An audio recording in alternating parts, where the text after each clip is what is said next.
I'm so glad you found your way here. Maybe you had a long day, or maybe you're the kind of person who likes falling asleep to deep thoughts and cosmic mysteries rather than counting sheep. Either way, tonight's journey is for you. You've got nothing to do but rest. Let your mind relax, your breathing slow, and your body grow light as if gravity itself has softened. Because tonight, we aren't traveling to distant galaxies. We're exploring something closer, something more familiar, yet no less mysterious. Our own solar system. A small corner of the universe bound together by the gravity of a single star, our sun. For billions of years, these worlds have danced together in the darkness, each one carrying secrets about where we came from and where we're going. We'll drift gently from the birth of our cosmic neighborhood to the forces that shaped it, from the sun that gives us life to the hidden architecture that holds everything together. You'll hear of ancient collisions, wandering planets, and the slow, patient rhythms of worlds in motion. Some of what you hear tonight may surprise you or, at the very least, spark some curiosity as you drift off to sleep. And just before we begin, if these calm, curious explorations help you unwind or give you a quiet way to end your day, consider liking and subscribing to the channel. It helps others find their way here too, one sleepy soul at a time. Now let's begin. The solar system was born from a collapsing cloud. About 4.6 billion years ago, in a quiet arm of the Milky Way galaxy, there existed a vast cloud of gas and dust. It stretched across many light years, cold and dark, drifting slowly through space. This was a molecular cloud, composed mostly of hydrogen with traces of heavier elements forged in earlier generations of stars. For millions of years, it simply floated, undisturbed. But then something happened.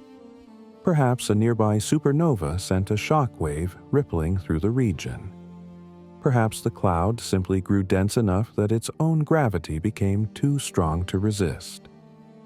Whatever the trigger, a portion of this cloud began to collapse. As it fell inward, it spun faster, like a figure skater pulling in their arms. The center grew hot and dense, while the outer material flattened into a spinning disk. This was the solar nebula, the birthplace of everything we know.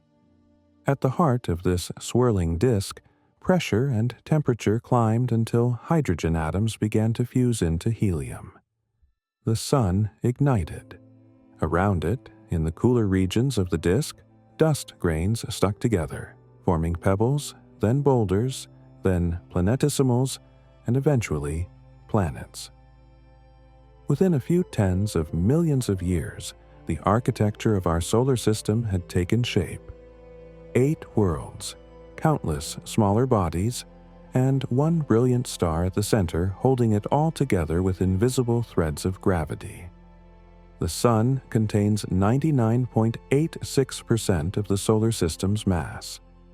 When we think of the solar system, we might picture a collection of planets, moons, asteroids, and comets all coexisting in a kind of cosmic democracy.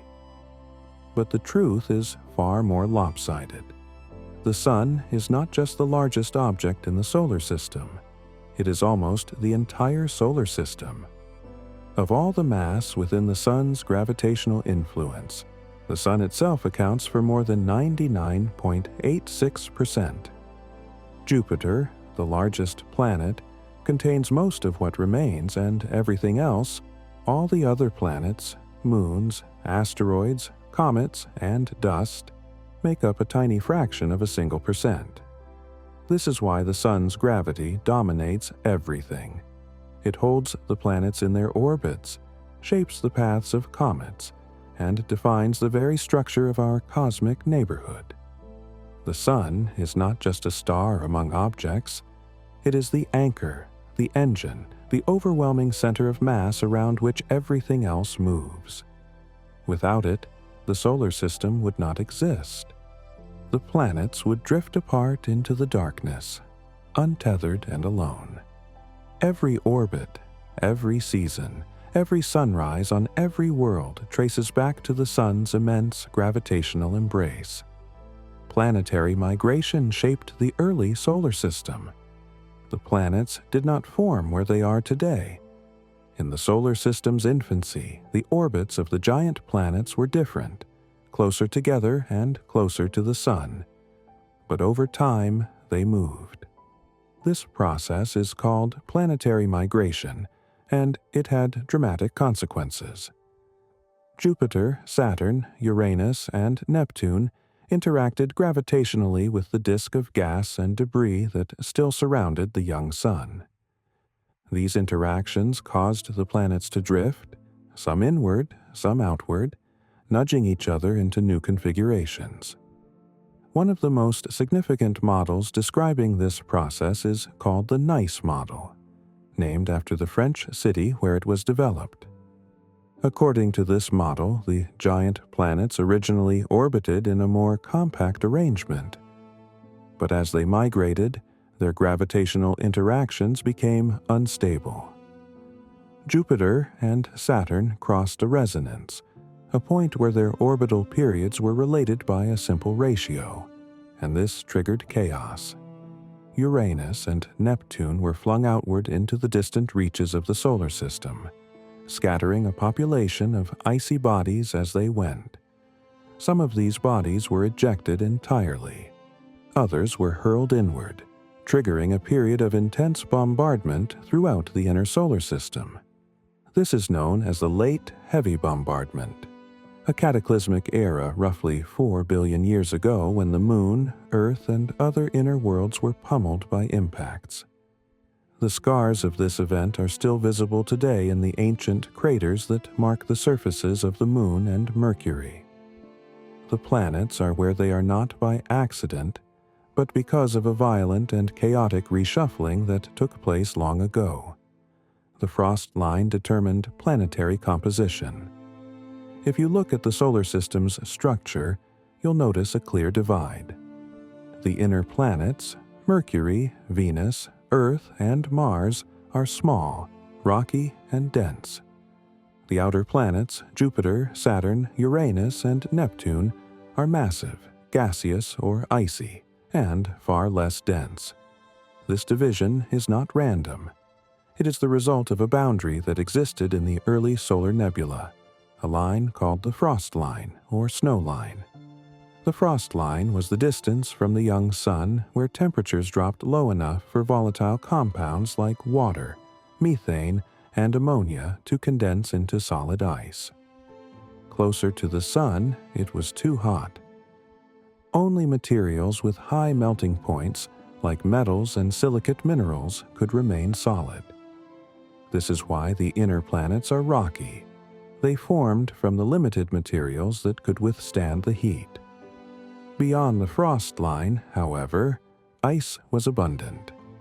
This gave the outer planets far more material to work with. They grew large quickly, and their gravity became strong enough to capture hydrogen and helium directly from the nebula, becoming gas giants. Uranus and Neptune, farther still, captured less gas and are sometimes called ice giants because their composition includes more water, methane, and ammonia ice. The frost line is why our solar system has two distinct families of planets. It is a dividing line written in temperature, preserved in the very substance of worlds. Solar system debris tells ancient stories. Not everything in the early solar nebula became a planet. Much of the material was left over, scattered throughout the solar system as asteroids, comets, and meteoroids. These remnants are not just cosmic rubble, they are time capsules, preserving a record of the solar system's formation in their composition and structure. Meteorites, fragments of asteroids that have fallen to Earth, are among the most valuable scientific treasures we possess. Some of them, called carbonaceous chondrites, contain organic molecules, water, and minerals that have remained virtually unchanged since the solar system's birth. By studying these meteorites, scientists can determine the age of the solar system, understand the chemical makeup of the original nebula, and even find clues about the conditions that led to the formation of planets. Other meteorites, like iron meteorites, come from the cores of small planetary bodies that formed and then shattered in collisions. They reveal the processes of planetary differentiation, how molten worlds separated into layers of metal and rock. Comets, too, carry ancient stories. These icy wanderers spent most of their existence in the freezing outer reaches of the solar system, far from the sun's warmth. When they venture inward and develop their glowing tails, they release gases and dust that have been locked away for billions of years. By analyzing comets, we learn about the ices and organic compounds present in the early solar system, ingredients that may have been delivered to the young Earth, perhaps even contributing to the emergence of life. Every meteorite, every asteroid, every comet is a message from the past, a fragment of the solar system's infancy drifting through the present. The solar system is still evolving. It is easy to think of the solar system as a finished product, a clockwork mechanism set in motion billions of years ago, ticking along unchanged. But the truth is far more dynamic. The solar system is still evolving, still changing, still shaped by forces both subtle and dramatic. Orbits are not perfectly stable. Over millions of years, the gravitational tugs between planets cause small shifts in their paths. These changes are usually tiny, but over deep time, they accumulate.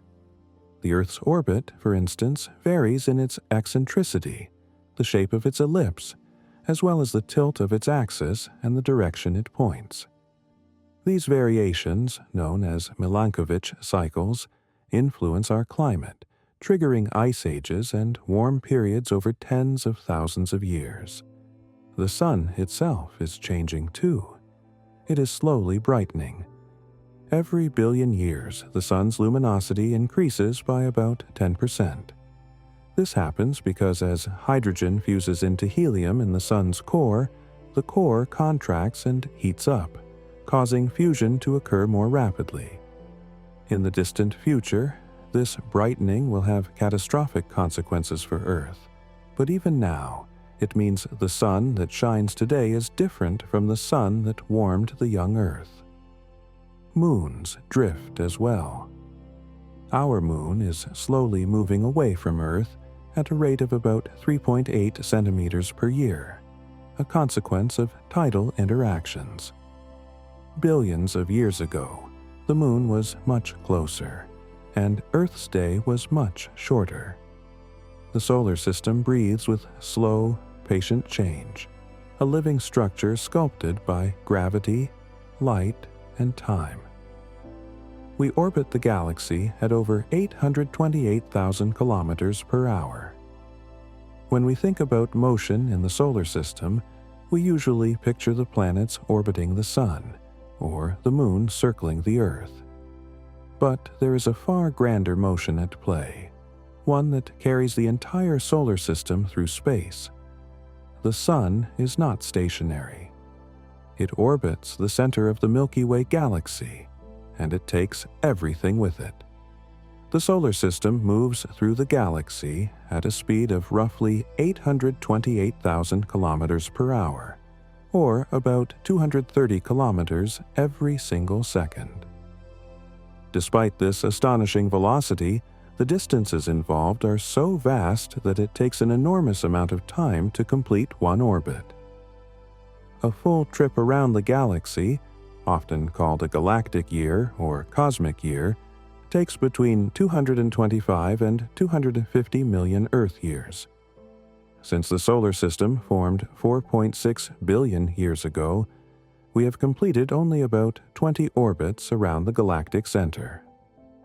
The last time the Sun was in this region of the galaxy, the supercontinent Pangaea was beginning to break apart, and dinosaurs had not yet risen to dominance. A galactic year from now, the continents will have shifted again, and life on Earth, if it still exists, will have transformed in ways we cannot predict. We often think of ourselves as stationary, standing on solid ground beneath familiar stars. But we are traveling, sweeping through the Milky Way on a journey that dwarfs all human history. The heliosphere protects us from interstellar radiation. The sun does more than provide light and warmth. It also shields us. Surrounding the solar system is a vast bubble called the heliosphere, a region dominated by the solar wind, a continuous stream of charged particles, mostly protons and electrons, flowing outward from the sun at speeds of hundreds of kilometers per second. This wind carries the sun's magnetic field with it, creating a protective barrier that extends far beyond the orbit of Pluto. The heliosphere is not a perfect sphere. It is shaped like an elongated bubble compressed on the side facing the sun's motion through the galaxy and stretched into a long tail on the opposite side. At the boundary of the heliosphere, called the heliopause, the solar wind slows and mingles with the interstellar medium, the thin gas and dust that fills the space between stars. Beyond this boundary lies true interstellar space, a realm filled with cosmic rays, high-energy particles accelerated by distant supernova and other violent events. These cosmic rays are dangerous to living organisms and can damage spacecraft electronics. The heliosphere deflects many of these particles, reducing the radiation that reaches the inner solar system. Without this shield, Earth would be exposed to much higher levels of cosmic radiation, which could affect our atmosphere, climate, and even the evolution of life. The Voyager 1 and Voyager 2 spacecraft, humanity's most distant emissaries, have both crossed the heliopause and entered interstellar space, sending back data about this distant frontier. They have confirmed that the heliosphere is indeed a protective cocoon, a bubble of solar influence in a galaxy filled with radiation and danger. The Sun loses 4 million tons of mass every second. Deep in the core of the Sun, under immense pressure and temperature, hydrogen nuclei collide and fuse together, forming helium. This is nuclear fusion, the process that powers the Sun and every star in the universe. But fusion does not simply rearrange atoms. It converts mass into energy. According to Einstein's famous equation, E equals mc squared, even a tiny amount of mass can be transformed into enormous amounts of energy. Every second, the Sun fuses roughly 600 million tons of hydrogen into helium. In the process, about 4 million tons of matter are converted entirely into energy, released as light and heat that streams outward into space. This means the Sun is constantly losing mass. 4 million tons every second. Over the course of a year, the Sun loses roughly the mass of a small mountain. Over its lifetime, it has lost a significant fraction of its original mass, though it remains so enormous that this loss is barely noticeable. The energy produced by fusion takes a long time to escape the Sun. Photons generated in the core bounce around inside the Sun for tens of thousands of years before finally reaching the surface and streaming out into space. By the time sunlight reaches Earth, 8 minutes and 20 seconds later, it carries energy that was created in the Sun's core long before human civilization existed. The Sun is not eternal. It has a finite supply of hydrogen fuel. In about 5 billion years, the core will run out, and the Sun will begin to die. But for now, it burns steadily, losing mass, radiating light, and giving life to a small blue planet orbiting at just the right distance. Solar storms can cripple modern technology. The Sun is not a calm, steady beacon. It is a roiling, turbulent ball of plasma, threaded with powerful magnetic fields that twist and snap in complex patterns. Sometimes these magnetic fields become so tangled that they release enormous bursts of energy in the form of solar flares and coronal mass ejections. Solar flares are sudden, intense bursts of radiation, usually in X-rays and ultraviolet light, that erupt from the Sun's surface. They travel at the speed of light, reaching Earth in about 8 minutes. Coronal mass ejections, or CMEs, are even more dramatic. They involve the sudden release of massive clouds of charged particles and magnetic fields that are hurled into space at speeds of hundreds or even thousands of kilometers per second. When these particles reach Earth, they interact with our planet's magnetic field, creating beautiful auroras, shimmering curtains of green, red, and purple light near the poles. But they can also cause problems. Strong solar storms can disrupt satellite communications, damage electronics in orbit, and interfere with GPS systems. In extreme cases, they can even affect power grids on the ground. In 1859, a massive solar storm known as the Carrington event struck Earth. Auroras were seen as far south as the Caribbean, and telegraph systems around the world sparked, shocked operators, and caught fire. If a storm of that magnitude hit today, it could cause widespread blackouts, disable satellites, and disrupt communication networks for weeks or even months. As our civilization becomes increasingly dependent on technology, we grow more vulnerable to the Sun's occasional outbursts. Scientists constantly monitor the Sun, watching for signs of impending storms, but predicting them with precision remains a challenge. The Sun, for all its life-giving warmth, is also a reminder of how fragile our technological world can be. Mercury's day is longer than its year. Mercury is the closest planet to the Sun, and it is a world of extremes. Its surface is scarred by countless craters, blasted by solar radiation, and subjected to temperature swings more severe than anywhere else in the solar system. Daytime temperatures can soar to over 400 degrees Celsius, hot enough to melt lead, while nighttime temperatures plunge to minus 180 degrees Celsius.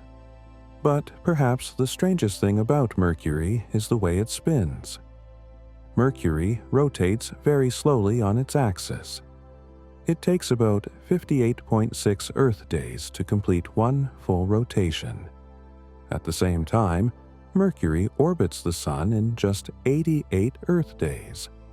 This means that Mercury's day, the time from one sunrise to the next, is actually longer than its year. In fact, one day on Mercury lasts about 176 Earth days, exactly 2 Mercurian years. This unusual relationship is the result of tidal locking, a gravitational interaction between Mercury and the Sun. Over millions of years, the Sun's gravity has slowed Mercury's rotation into a resonance where it spins 3 times for every 2 orbits. This creates a bizarre situation. If you were standing on Mercury's surface, you would see the Sun rise slowly, arc across the sky for weeks, then sometimes appear to reverse direction before continuing its path and finally setting, followed by months of darkness. The combination of slow rotation and proximity to the Sun creates one of the strangest day-night cycles in the solar system. Mercury is a reminder that worlds do not always behave the way we expect. Gravity shapes motion in subtle and surprising ways, sculpting rhythms that seem impossible until you understand the forces at play. Venus is hotter than Mercury, despite being farther from the Sun. If you were asked which planet in the solar system is the hottest, you might assume it is Mercury, the planet closest to the Sun. But you would be wrong. Venus holds the record for the highest surface temperature in the solar system, even though it orbits nearly twice as far from the Sun as Mercury does. The surface temperature on Venus averages around 470 degrees Celsius, hot enough to melt lead, zinc, and tin. The reason for this extreme heat is Venus's atmosphere, a crushing toxic envelope of carbon dioxide more than 90 times thicker than Earth's atmosphere. This immense pressure creates a runaway greenhouse effect. Sunlight passes through the atmosphere and warms the surface, but the heat cannot escape back into space. Carbon dioxide traps it, along with thick clouds of sulfuric acid that blanket the planet, reflecting some sunlight but also insulating the surface below. The result is a planet-wide oven, where temperatures remain nearly constant day and night, at the equator and the poles. Venus was not always like this. Scientists believe that Venus may once have had liquid water on its surface, perhaps even oceans, billions of years ago. But as the sun gradually brightened, Venus received more heat. Water began to evaporate, releasing more water vapor into the atmosphere. Water vapor is a greenhouse gas, and it trapped more heat, causing more water to evaporate in a feedback loop. Eventually, the oceans boiled away, and the hydrogen escaped into space, leaving behind the hellish world we see today. Venus is a cautionary tale, a demonstration of how greenhouse gases can transform a planet. It shows us that proximity to a star is not the only factor that determines a planet's climate. Atmospheres matter, and they can amplify or moderate a world's temperature in dramatic ways. Venus reminds us that planets are delicate, and that changes to an atmosphere, even gradual ones, can have irreversible consequences. Earth's moon is unusually large. When you look up at the full moon, you might not realize how strange it is. Earth is the only rocky planet in the inner solar system with a large moon. Mars has two tiny moons, Phobos and Deimos, which are likely captured asteroids. Venus and Mercury have no moons at all. But Earth has a moon that is more than a quarter of Earth's diameter, a proportion larger than any other moon relative to its planet, except for Pluto's moon Charon, and Pluto is not even considered a full planet. How did Earth acquire such a large companion? The leading theory, supported by computer simulations and analysis of lunar rocks, is called the giant impact hypothesis. About 4.5 billion years ago, when the solar system was still young and chaotic, a Mars-sized protoplanet named Theia collided with the young Earth. This was not a head-on collision, but a glancing blow. The impact was so violent that it vaporized Theia and a large portion of Earth's outer layers. Debris from both bodies was hurled into orbit around Earth, forming a disk of molten rock and gas. Over time, this material cooled and coalesced, eventually forming the Moon. Evidence for this theory comes from several sources. Moon rocks brought back by the Apollo missions show that the Moon's composition is similar to Earth's mantle, but lacks a large iron core, consistent with being formed from outer layers of material.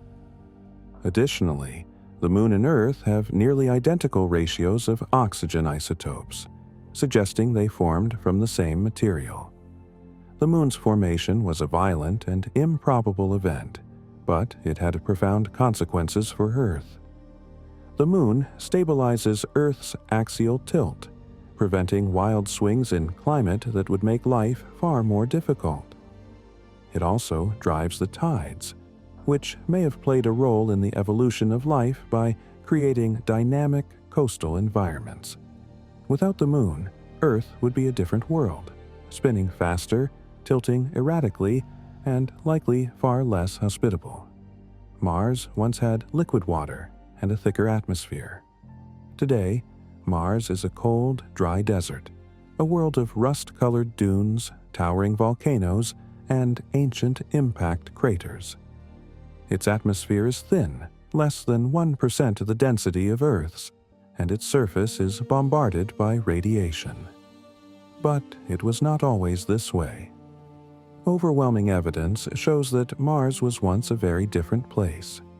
Spacecraft orbiting Mars and rovers on its surface have found features that could only have been carved by liquid water. There are ancient river valleys, deltas where rivers once emptied into lakes, and vast plains that appear to have been ocean floors.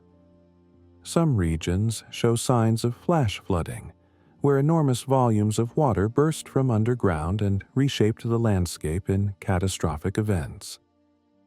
Minerals that form only in the presence of water, such as clays and sulfates, are widespread on the Martian surface. All of this points to a time, billions of years ago, when Mars had a thicker atmosphere, warmer temperatures, and liquid water flowing across its surface. What happened? Mars is smaller than Earth, with only about half the diameter and 1/10 the mass. This meant it cooled more quickly. Its molten core solidified, shutting down the magnetic field that once protected the planet. Without a magnetic field, the solar wind, a stream of charged particles from the Sun, began stripping away the Martian atmosphere, molecule by molecule, over hundreds of millions of years. As the atmosphere thinned, the planet cooled. Water froze or evaporated into space. Today, much of Mars's water is locked in polar ice caps and underground as permafrost, but some may still exist as briny liquid deep beneath the surface. The question of whether life ever emerged on Mars remains one of the most tantalizing mysteries in science. If Mars had liquid water and a thicker atmosphere for millions or even billions of years, could microbial life have taken hold? Could it still survive in sheltered pockets underground? Future missions, including sample return missions and human explorers, may one day provide the answer. Mars is a planet that once had potential, a world where the conditions for life may have existed, if only for a time. The inner planets are all scarred by impacts. If you look at images of Mercury, the Moon, or Mars, one feature stands out immediately. Craters, thousands upon thousands of them, ranging from tiny pits to enormous basins hundreds of kilometers across. These craters are the scars of a violent past, evidence of countless collisions that occurred during the solar system's early history. In the first few 100 million years after the planets formed, the inner solar system was a chaotic place. Planetesimals, rocky bodies ranging in size from pebbles to small moons, filled the space between the young worlds. Gravitational interactions, especially with the migrating giant planets, sent many of these objects careening through the inner solar system. The result was a period of heavy bombardment, when the inner planets and their moons were relentlessly pelted by impacts. Earth was not spared. Early in its history, Earth suffered the same fate as Mercury, Venus, and Mars. But on Earth, the evidence has largely been erased. Our planet is geologically active.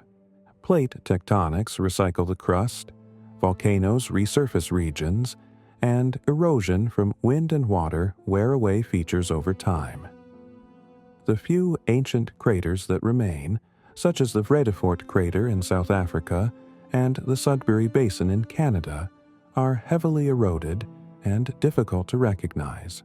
The Moon, however, preserves a pristine record. With no atmosphere, no water, and no tectonic activity, the Moon's surface has remained largely unchanged for billions of years. The craters we see on the Moon are a timeline of impacts, with the oldest, most degraded craters overlapped by younger, sharper ones. By studying the Moon's craters, scientists can piece together the history of bombardment throughout the inner solar system. Some of the largest impacts created enormous basins. The South Pole Aitken Basin on the Moon's far side is over 2,000 kilometers across, one of the largest impact structures in the solar system. These cataclysmic events released energy equivalent to billions of nuclear weapons, vaporizing rock, creating seas of molten lava, and reshaping entire hemispheres. The scars are still visible, a reminder that the solar system's early days were far from peaceful.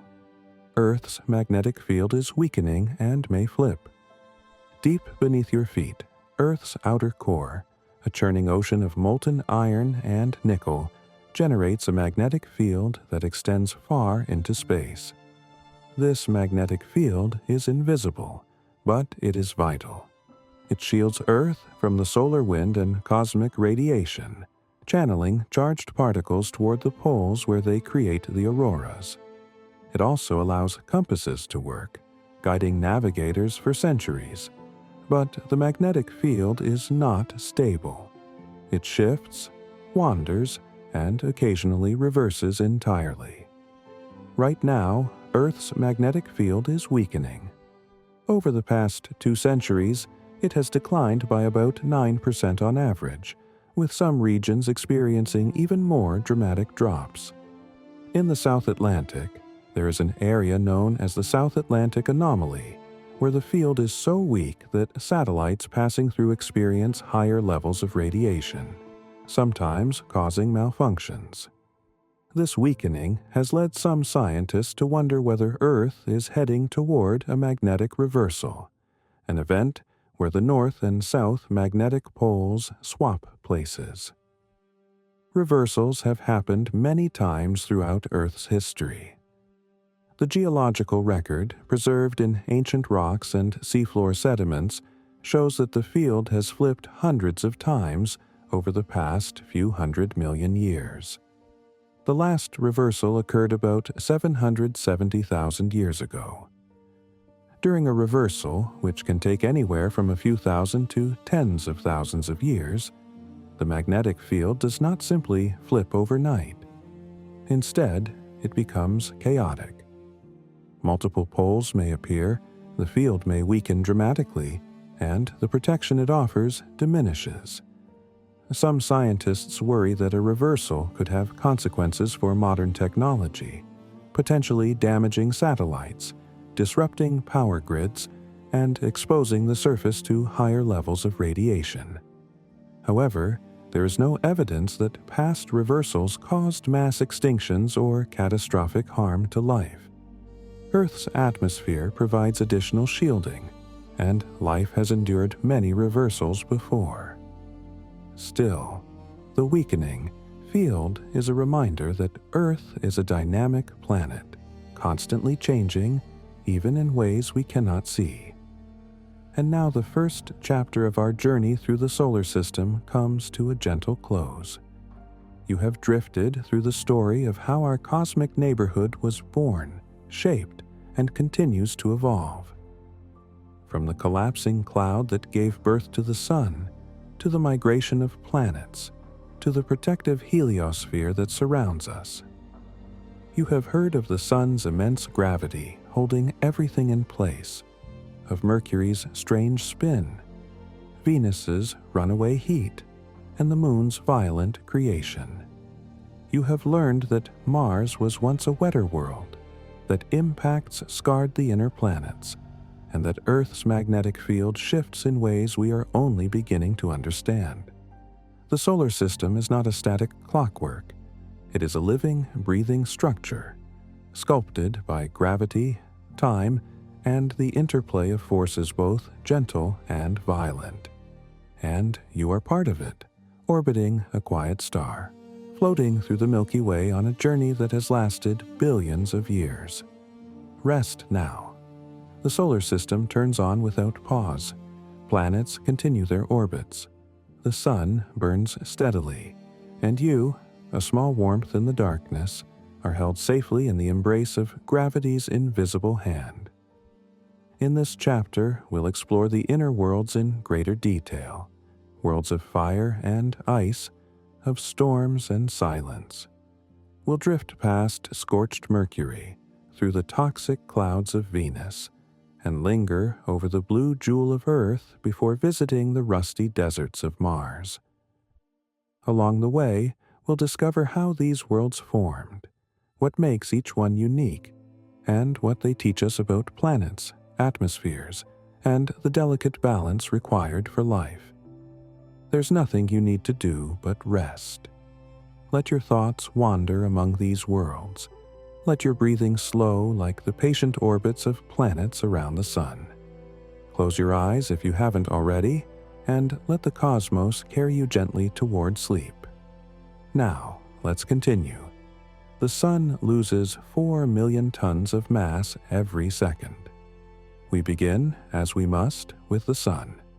It is the heart of the solar system, the source of nearly all the energy that warms the planets and drives their weather. But the sun is not simply shining. It is burning in the truest sense, converting matter into energy through nuclear fusion. Deep in the sun's core, where temperatures reach 15 million degrees Celsius and pressures are immense, hydrogen nuclei collide with such force that they overcome their natural repulsion and fuse together, forming helium. This process releases energy, vast amounts of it, in the form of light and heat. But fusion does not just rearrange atoms. It converts a small amount of mass directly into energy. Following Einstein's famous equation, E equals mc squared. Every second, the sun fuses about 600 million tons of hydrogen into helium. In the process, roughly 4 million tons of matter are transformed entirely into energy and radiated away into space. This is an almost incomprehensible amount of mass to lose every second. Yet the sun is so enormous that it barely notices. Over the course of a year, the sun loses a mass equivalent to a large mountain. Over its entire lifetime so far, it has lost less than 1/20th of 1% of its total mass. The energy produced in the core does not escape immediately. Photons generated by fusion bounce around inside the sun, absorbed and re-emitted countless times as they slowly work their way outward. This journey through the sun's dense interior can take tens of thousands of years, sometimes even 100,000 years or more. By the time a photon finally reaches the sun's surface and streams out into space, the fusion reaction that created it happened long before human civilization existed. When sunlight reaches Earth, 8 minutes and 20 seconds after leaving the sun's surface, it carries energy from a process that is both ancient and ongoing. The sun will continue fusing hydrogen for about another 5 billion years.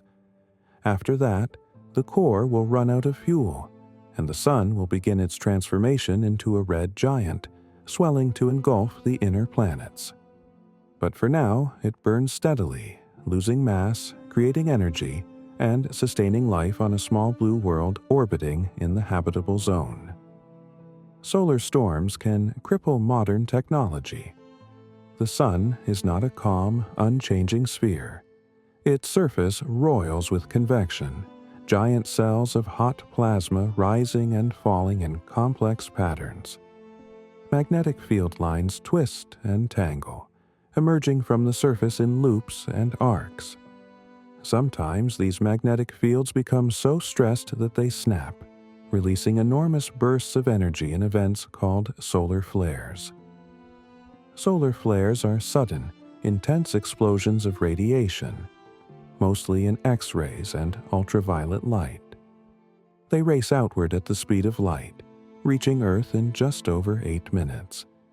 When they strike our planet's atmosphere, they can disrupt radio communications, especially at high latitudes, and create additional ionization in the upper atmosphere. But solar flares are not the most dangerous events the sun can produce. That distinction belongs to coronal mass ejections, or CMEs. A coronal mass ejection occurs when the Sun hurls a massive cloud of charged particles and magnetic fields into space. These clouds can contain billions of tons of solar plasma, traveling at speeds ranging from a few hundred to several thousand kilometers per second. When a CME is directed toward Earth and strikes our planet's magnetic field, the results can be spectacular and sometimes dangerous. The interaction between the CME's magnetic field and Earth's magnetic field can cause geomagnetic storms, disturbances that send charged particles spiraling down toward the poles. These particles collide with atoms in the upper atmosphere, creating beautiful auroras, shimmering curtains of green, red, and violet light that dance across the night sky. But geomagnetic storms can also cause problems. Satellites in orbit are exposed to higher levels of radiation, which can damage electronics and degrade solar panels. GPS signals can become unreliable. Power grids on the ground can experience surges as fluctuating magnetic fields induce electric currents in long transmission lines. In extreme cases, these currents can overload transformers, causing widespread blackouts. The most powerful solar storm in recorded history occurred in September 1859. Known as the Carrington event, it was caused by a massive CME that struck Earth head-on. Auroras were seen as far south as the Caribbean and Hawaii. Telegraph systems around the world experienced surges. Some operators reported receiving electric shocks, and in several cases, telegraph equipment caught fire.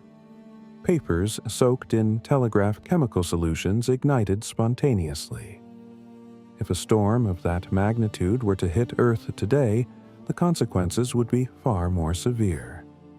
Our modern civilization depends on satellites for communication, navigation, and weather forecasting.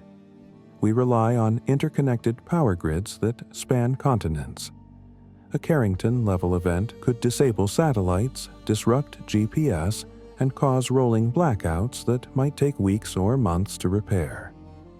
Some estimates suggest the economic damage could reach trillions of dollars.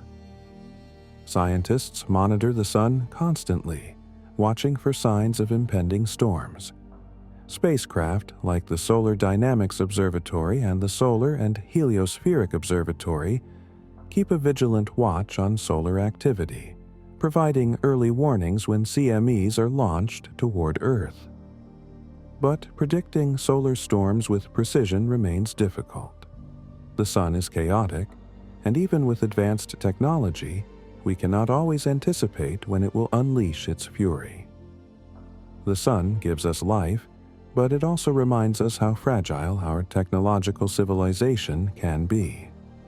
Mercury's surface is a record of ancient violence. Mercury, the smallest planet in the solar system and the closest to the Sun, is a world of extremes. Its surface is heavily cratered, baked by intense solar radiation, and subjected to the most extreme temperature variations of any planet. During the day, when the Sun hangs high in Mercury's sky, surface temperatures can soar to over 430 degrees Celsius. At night, with no atmosphere to trap heat, temperatures plummet to minus 180 degrees Celsius. This swing of over 600 degrees is the largest in the solar system.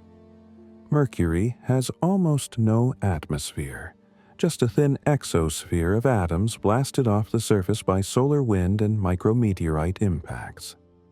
Without an atmosphere to erode or weather its surface, Mercury preserves a pristine record of impacts dating back billions of years. The surface is covered with craters of all sizes, from tiny pits to enormous basins.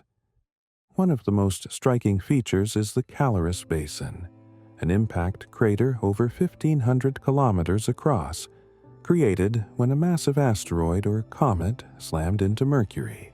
early in the solar system's history. The impact was so powerful that it sent shock waves through the planet's interior. On the opposite side of Mercury, directly across from Calorus, the surface is broken and jumbled, a region of chaotic terrain thought to have been created by seismic waves from the impact converging on that point. Mercury's surface also shows signs of contraction. Long cliffs called scarps, some hundreds of kilometers long and up to a kilometer high, crisscross the surface. These scarps formed as Mercury's interior cooled and shrank, causing the crust to buckle and crack like the skin of a drying apple. Mercury is a dense planet, with a large iron core that makes up about 60% of its volume, a higher proportion than any other planet. This enormous core generates a weak magnetic field, which was a surprise to scientists. Most planets with magnetic fields have molten cores that generate the field through a dynamo process, but Mercury is so small that its core should have solidified long ago.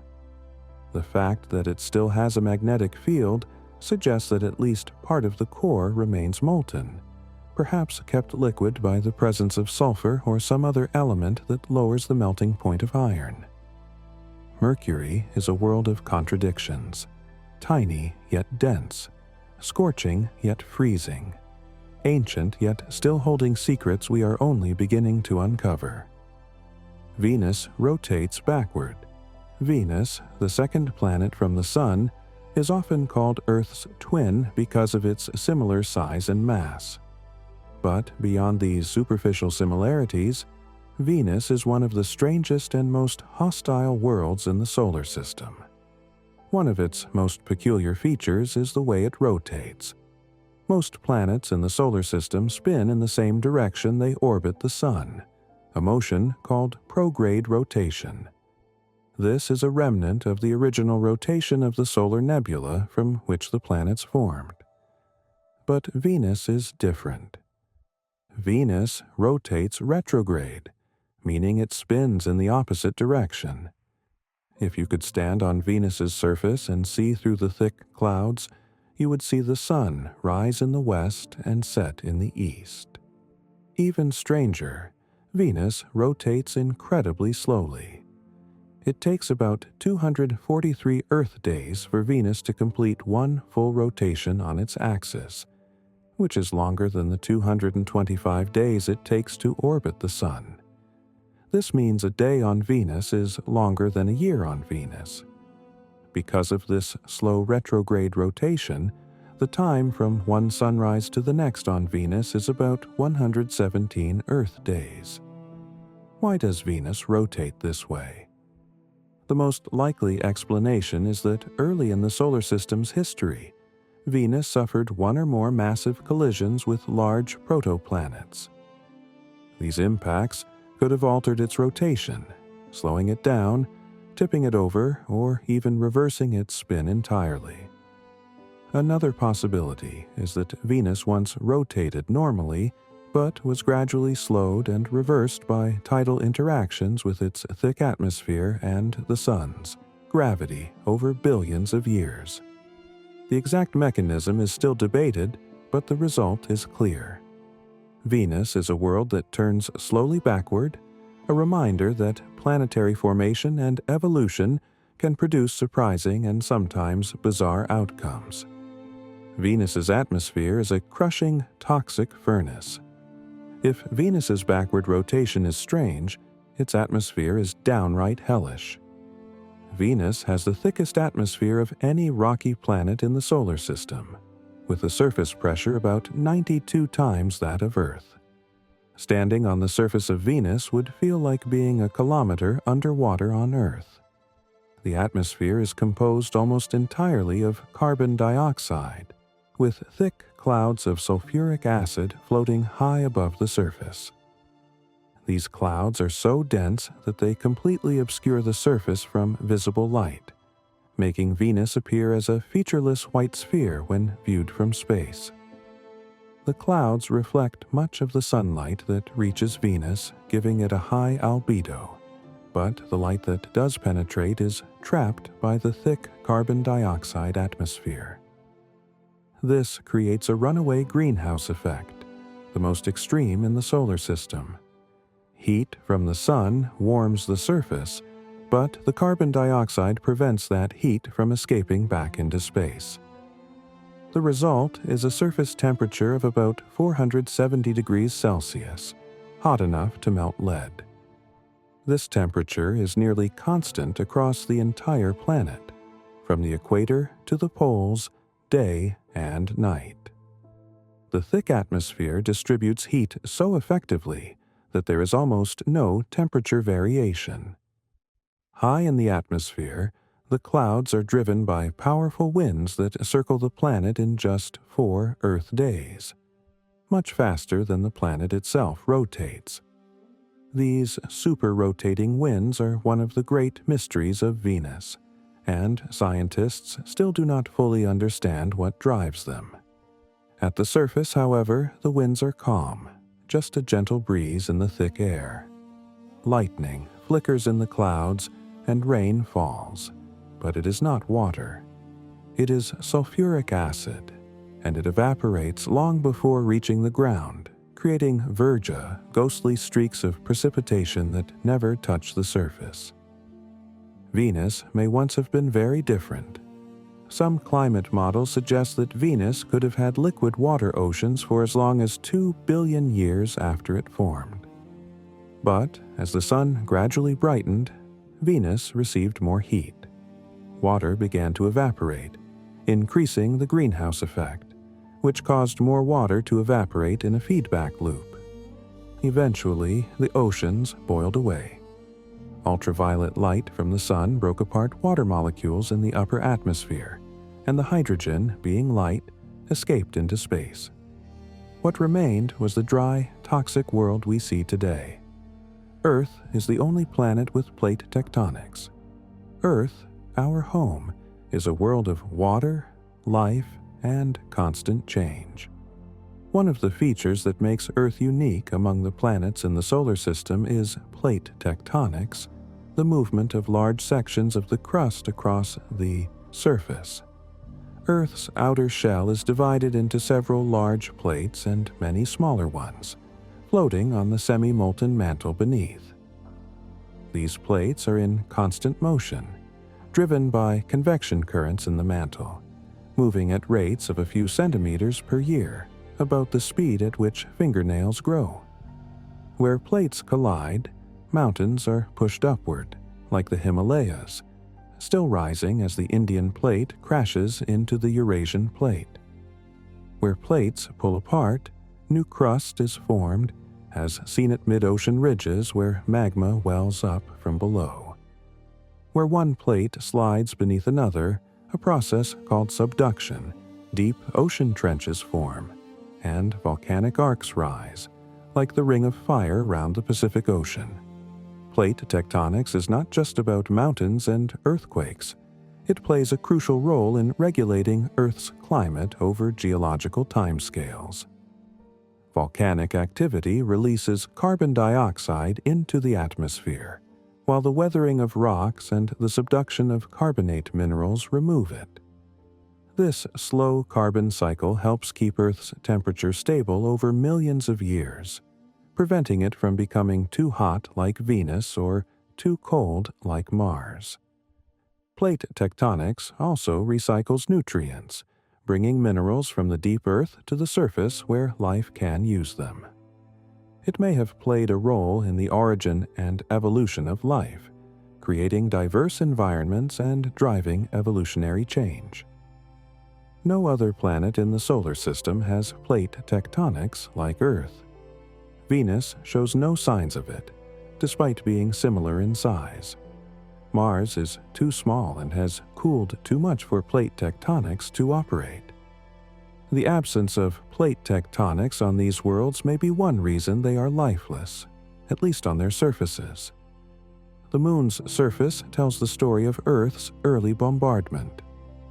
The Moon has been Earth's companion for over 4 billion years, and in that time it has served as a silent witness, recording events that Earth itself has largely forgotten. The Moon has no atmosphere, no water, and no tectonic activity. This means its surface is remarkably well preserved. Craters that formed billions of years ago remain almost unchanged, providing a geological archive of the early solar system. When you look at the Moon, you see two main types of terrain. The bright highlands are heavily cratered, ancient regions dating back over 4 billion years. The darker areas, called Maria, which is Latin for seas, are actually vast plains of solidified lava. These Maria formed when massive impacts punctured the lunar crust, allowing magma to well up from the interior and flood the impact basins. By studying the number and size of craters on different parts of the Moon, scientists can estimate the age of surfaces. Older surfaces have more craters. Younger surfaces have fewer. This technique, called crater counting, has allowed scientists to construct a timeline of impacts throughout the inner solar system. One of the most significant discoveries from lunar studies is evidence of the late, heavy bombardment, a period about 4 billion years ago when the Moon, and presumably Earth, were subjected to an intense barrage of impacts. This bombardment coincides with the time when the giant planets are thought to have migrated, scattering debris throughout the solar system. On Earth, evidence of the late heavy bombardment has been erased by erosion and plate tectonics. But on the Moon, it is written clearly in the density of craters on the oldest surfaces. The Moon also reveals that impacts were not random. Some of the largest impacts created basins over 1,000 kilometers across. The South Pole Aitken Basin on the Moon's far side is over 2,500 kilometers in diameter and more than 8 kilometers deep, one of the largest impact structures known. These immense impacts would have been cataclysmic, melting and vaporizing enormous amounts of rock, perhaps even affecting the Moon's interior structure. The Moon is more than just a beautiful light in the night sky. It is a record keeper, preserving the violent history of the early solar system in its battered surface. Mars lost its atmosphere to the solar wind. Mars, the fourth planet from the Sun, is a world that fascinates us. It is the most Earth-like of the planets, with polar ice caps, seasons, and surface features that resemble deserts, canyons, and ancient riverbeds. But Mars is also profoundly different from Earth. It is smaller, colder, and its atmosphere is incredibly thin, less than 1% the pressure of Earth's. This thin atmosphere cannot support liquid water on the surface. Any water that is exposed quickly evaporates or freezes. Yet the evidence is overwhelming that Mars once had liquid water flowing across its surface. Spacecraft have photographed ancient river valleys, deltas, and what appear to be shorelines of vanished oceans. Rovers on the surface have found minerals that only form in the presence of water, such as clays, sulfates, and hematite. Some regions show layered sediments that look like they were deposited by flowing water over long periods. So, what happened? Where did the water go, and why did the atmosphere disappear? The answer lies in Mars's size and the solar wind. Mars has only about half the diameter of Earth and about 1/10 the mass. Being smaller, Mars cooled more quickly after it formed.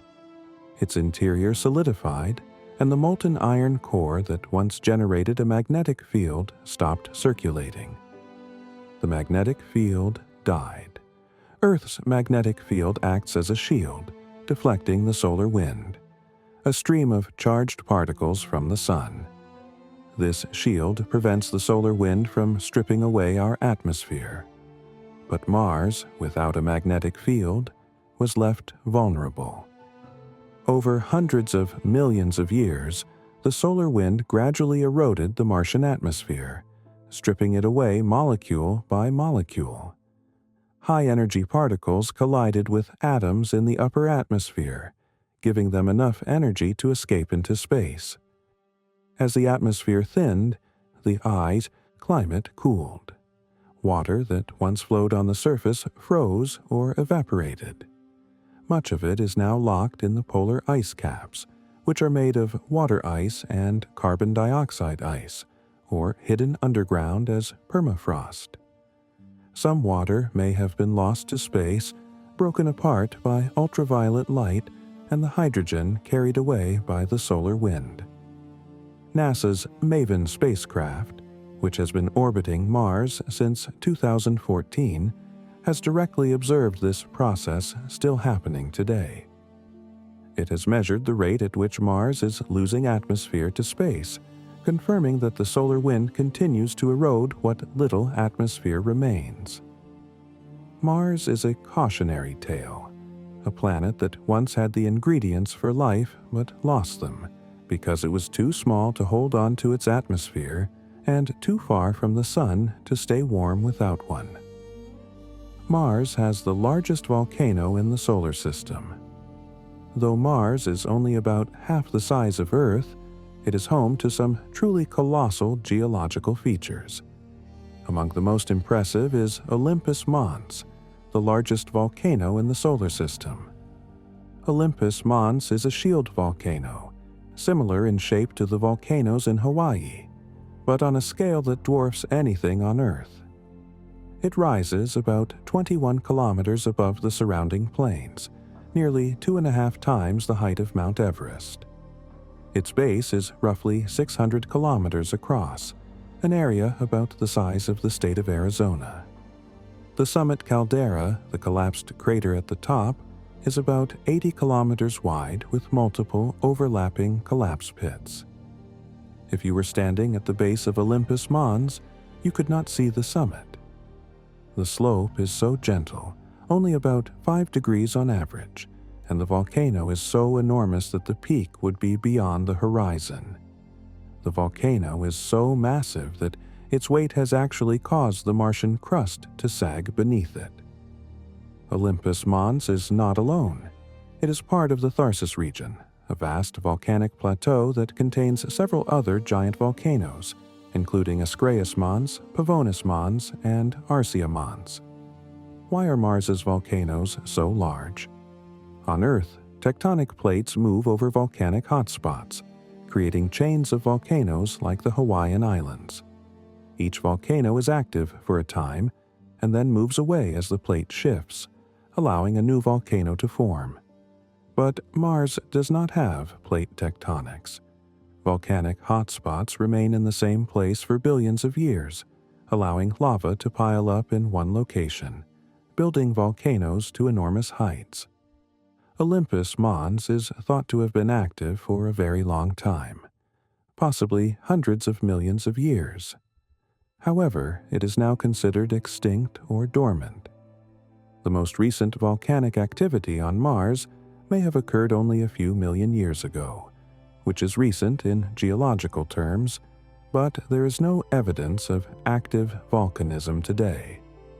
Still, the presence of these massive volcanoes tells us that Mars was once a geologically active world, with a hot interior and volcanic eruptions that shaped its surface. Mars has a canyon that dwarfs the Grand Canyon. If Olympus Mons is Mars's crown jewel in terms of height, then Valles Marineris is its masterpiece in terms of scale and drama.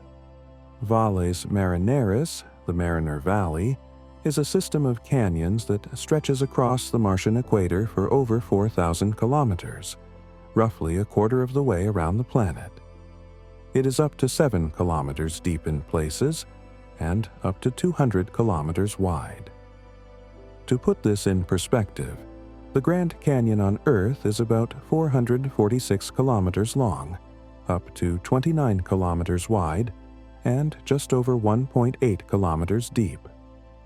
Valles Marineris is not just larger. It is vastly, incomprehensibly larger.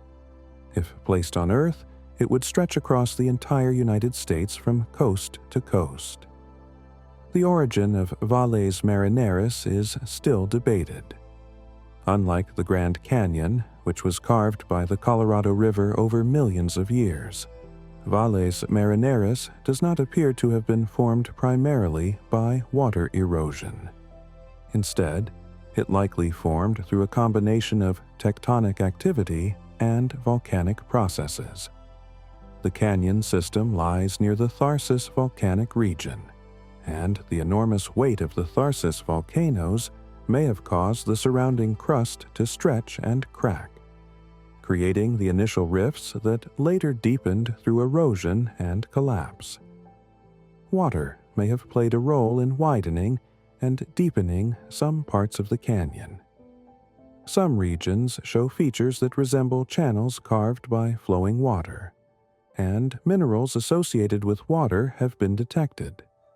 Landslides, triggered by earthquakes or the collapse of unstable cliffs, have also contributed to the canyon's growth.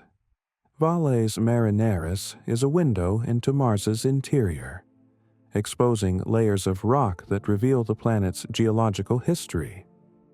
Future missions, whether robotic or crewed, may explore these depths, searching for minerals, ice, or even signs of ancient life preserved in the layers. For now, it remains one of the most spectacular and mysterious features in the solar system. Earth's atmosphere is a delicate shell. When you look at images of Earth from space, one of the first things you notice is the thin blue line along the horizon, the atmosphere. It seems substantial from the ground, stretching miles above our heads, filled with weather, clouds, and life-giving air. But from space, the atmosphere is revealed as an incredibly thin, fragile shell, clinging to the surface of the planet. If Earth were the size of an apple, the atmosphere would be thinner than the apple's skin. The atmosphere is divided into layers. The lowest layer, the troposphere, extends up to about 10 to 15 kilometers and contains about 80% of the atmosphere's mass. This is where all weather occurs, where clouds form, and where we live and breathe. Above the troposphere is the stratosphere, reaching up to about 50 kilometers, where the ozone layer absorbs harmful ultraviolet radiation from the sun. Higher still are the mesosphere, thermosphere, and exosphere, where the air becomes so thin that it gradually merges with the vacuum of space. The atmosphere is composed of about 78% nitrogen and 21% oxygen, with trace amounts of argon, carbon dioxide, water vapor, and other gases. This precise mixture is essential for life. Oxygen, produced by photosynthetic organisms over billions of years, is what we breathe. Nitrogen is used by plants and bacteria to create proteins.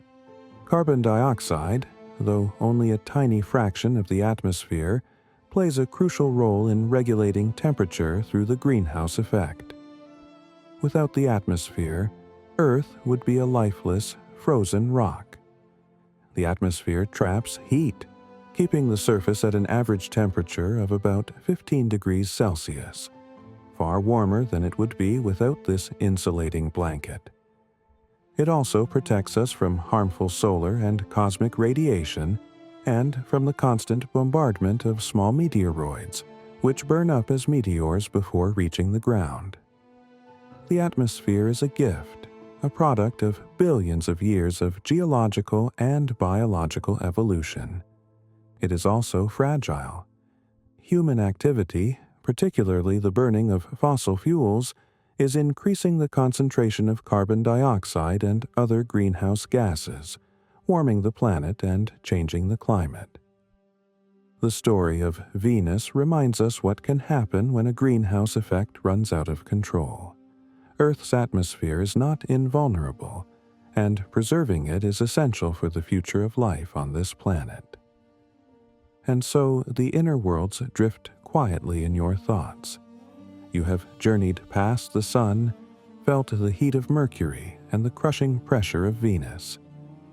You have gazed upon the blue jewel of Earth, our delicate oasis in the void, and wandered through the ancient canyons and extinct volcanoes of Mars.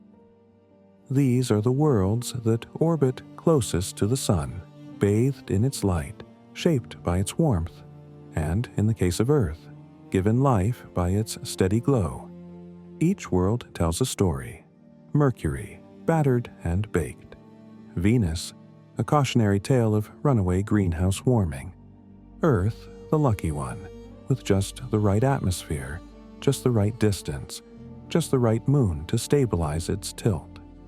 And Mars, a world that once had potential, where rivers flowed and oceans may have lapped at ancient shores, now a frozen desert, stripped of its air by the relentless solar wind.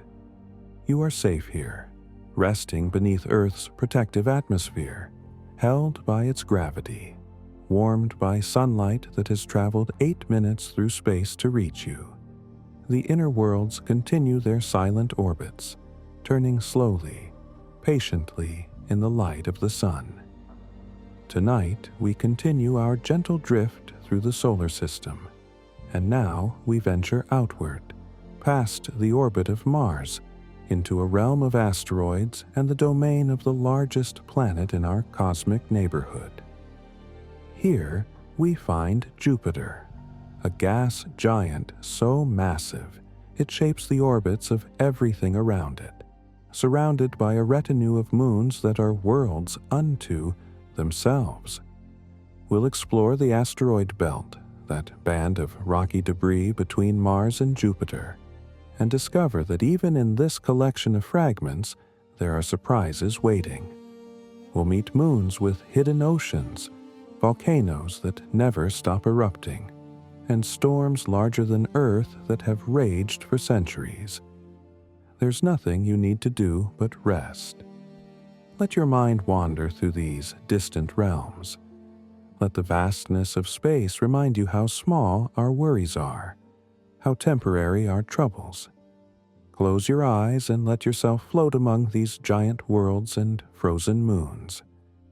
Now, let's continue our journey. The asteroid belt is not what you might imagine. When most people think of the asteroid belt, they picture a dense field of tumbling rocks, a treacherous obstacle course that spacecraft must carefully navigate. Science fiction films have reinforced this image, showing spaceships dodging and weaving through a chaotic maze of asteroids. But the reality is very different. The asteroid belt lies between the orbits of Mars and Jupiter, roughly 2 to 3.5 astronomical units from the Sun. An astronomical unit, or AU, is the distance from Earth to the Sun, about 150 million kilometers. Within this vast region, there are millions of asteroids, ranging in size from tiny pebbles to objects hundreds of kilometers across. But space is so enormous that these asteroids are spread incredibly thin. If you were traveling through the asteroid belt in a spacecraft, you would mostly see empty space. The average distance between asteroids is hundreds of thousands of kilometers. You could pass through the belt without ever seeing an asteroid with the naked eye. The total mass of all the asteroids in the belt combined is less than that of Earth's moon, only about 4% of the moon's mass. Most of this mass is contained in just a few large objects. The 4 largest asteroids, Ceres, Vesta, Pallas, and Hygiea, contain about half of the belt's total mass. The rest is distributed among millions of smaller bodies. The asteroid belt exists where it does because of Jupiter. In the early solar system, there was likely enough material in this region to form a planet. But Jupiter's immense gravity prevented this from happening. Its gravitational influence stirred up the asteroids, increasing their orbital speeds and causing more violent collisions. Instead of coalescing into a planet, The material was ground down, with many pieces ejected from the belt entirely, or sent crashing into the Sun or the inner planets. What remains is a sparse collection of fragments, the remnants of a planet that never was. Ceres is an ocean world hiding in the asteroid belt. Among the millions of asteroids drifting between Mars and Jupiter, one stands out as truly remarkable. Ceres, the largest object in the asteroid belt, is so substantial that it is classified not just as an asteroid, but as a dwarf planet. It is roughly 940 kilometers in diameter, containing about a third of the asteroid belt's total mass. For a long time, Ceres was thought to be just a large, barren rock. But when NASA's Dawn spacecraft arrived in orbit around Ceres in 2015, it revealed a world far more complex and intriguing than anyone had imagined. Ceres has a surface covered with craters, as expected, but also mysterious bright spots that initially baffled scientists. These bright regions, most notably in a crater called Akator, turned out to be deposits of sodium carbonate and other salts, left behind when briny water from the interior erupted onto the surface and evaporated. This discovery pointed to something remarkable. Ceres has, or at least had, liquid water beneath its surface. Further studies have revealed that Ceres likely has a layer of muddy, briny ice beneath its rocky crust, and possibly even pockets of liquid water. It is what scientists call an ocean world, a body that contains significant amounts of water, potentially enough to support microbial life if the right chemistry is present. The water on Ceres is not pure. It is mixed with salts and minerals, forming a kind of slush or brine that can remain liquid at temperatures well below the freezing point of pure water. Some regions of Ceres show signs of recent geological activity. Cryovolcanoes, volcanoes that erupt ice and water instead of molten rock, may have been active within the past few million years, perhaps even more recently. One mountain, called Ahuna Mons, rises about 4 kilometers above the surrounding terrain and has a shape consistent with a cryovolcanic origin. Ceres challenges our assumptions about where we might find the ingredients for life. It is not a moon of a giant planet, kept warm by tidal heating. It is a solitary dwarf planet in the cold asteroid belt. Yet it has water, organic molecules, and energy sources that could potentially support life. It reminds us that the solar system is full of surprises, and that even in the most unexpected places, the building blocks of life may be present. Jupiter is so massive, it doesn't quite orbit the Sun. Jupiter is the king of planets, the largest world in the solar system by far. It has a mass more than twice that of all the other planets combined. Its diameter is about 11 times that of Earth. And if it were hollow, more than 1,300 Earths could fit inside. But Jupiter's size is not the only thing that sets it apart. Jupiter is so massive that it does not orbit the Sun in the way we usually imagine. When we think of planets orbiting the Sun, we tend to picture the Sun at the center with planets circling around it. But in reality, both the Sun and the planet orbit a common center of mass called the barycenter. For most planets, this barycenter is so close to the center of the Sun that it lies well within the Sun's interior. So the Sun barely wobbles, and we can think of the planet as simply orbiting the Sun. But Jupiter is different. Jupiter is so massive that the barycenter between it and the Sun lies just above the Sun's surface, about 46,000 kilometers from the Sun's center. This means that as Jupiter orbits, the Sun and Jupiter together orbit this point in space. The Sun wobbles noticeably as Jupiter pulls on it. This wobble is actually how astronomers detect planets around other stars. They look for the slight wobble in a star's motion caused by the gravitational tug of an unseen planet. Jupiter's gravity influences everything in the solar system. It shapes the asteroid belt, scatters comets, and can fling small bodies into the inner solar system or out into interstellar space.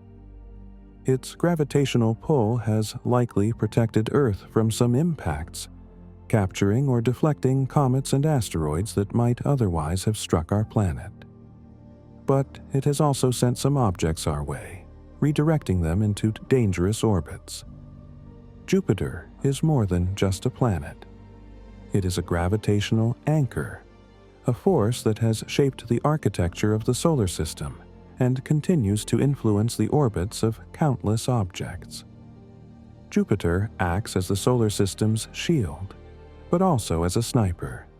For many years, scientists believed that Jupiter acted primarily as a shield for the inner solar system, using its immense gravity to deflect or capture comets and asteroids before they could reach Earth. This idea, sometimes called the Jupiter shield hypothesis, suggested that life on Earth might owe its existence in part to Jupiter's protective influence. There is some truth to this.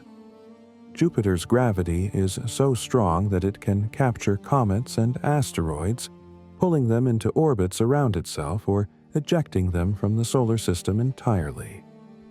The most famous example of Jupiter's gravitational power occurred in 1994, when fragments of comet Shoemaker-Levy 9, which had been broken apart by a previous close encounter with Jupiter, slammed into the planet's atmosphere in a spectacular series of impacts. The collision sites left dark scars in Jupiter's clouds that were visible for months. However, more recent computer simulations have painted a more complex picture. While Jupiter does deflect some objects away from the inner solar system, it also scatters others inward. Its gravity can change the orbits of comets and asteroids in unpredictable ways, sometimes sending them toward the Sun and the inner planets rather than away. In this sense, Jupiter acts not just as a shield but also as a sniper, occasionally redirecting dangerous objects toward Earth. The overall effect of Jupiter on impact rates in the inner solar system is still a matter of scientific debate.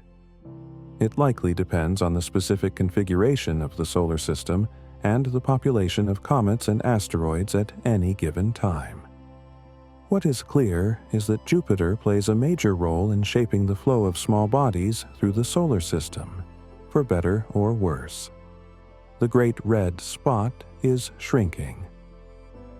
One of Jupiter's most iconic features is the Great Red Spot, a massive storm that has been raging in the planet's southern hemisphere for at least 350 years, and possibly much longer.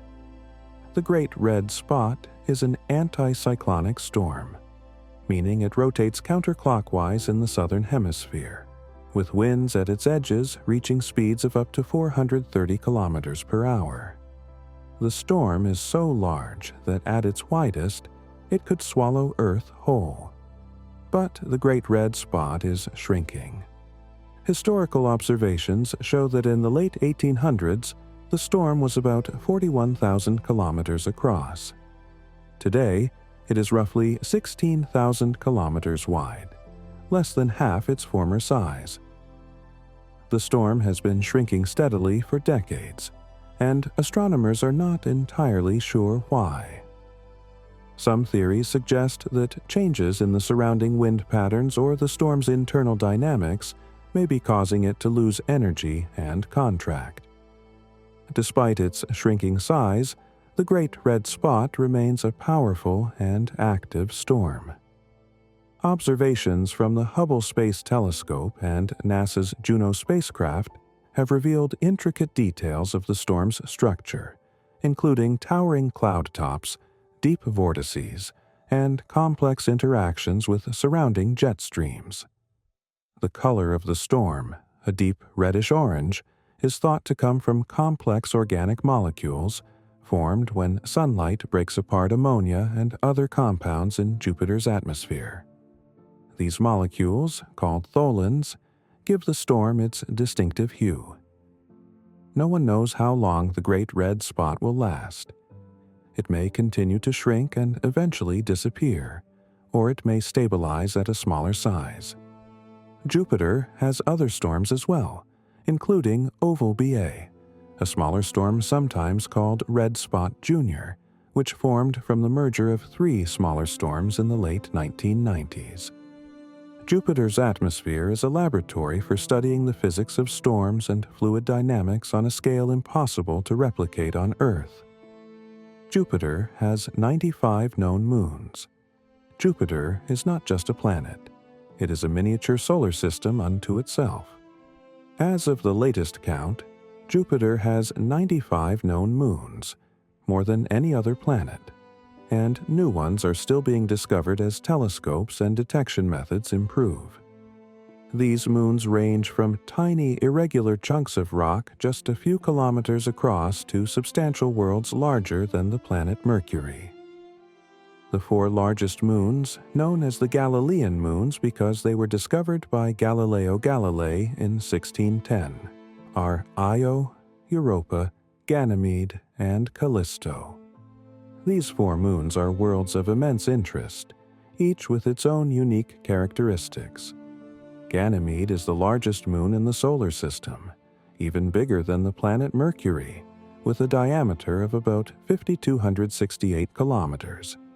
It is the only moon known to have its own magnetic field, generated by a molten iron core.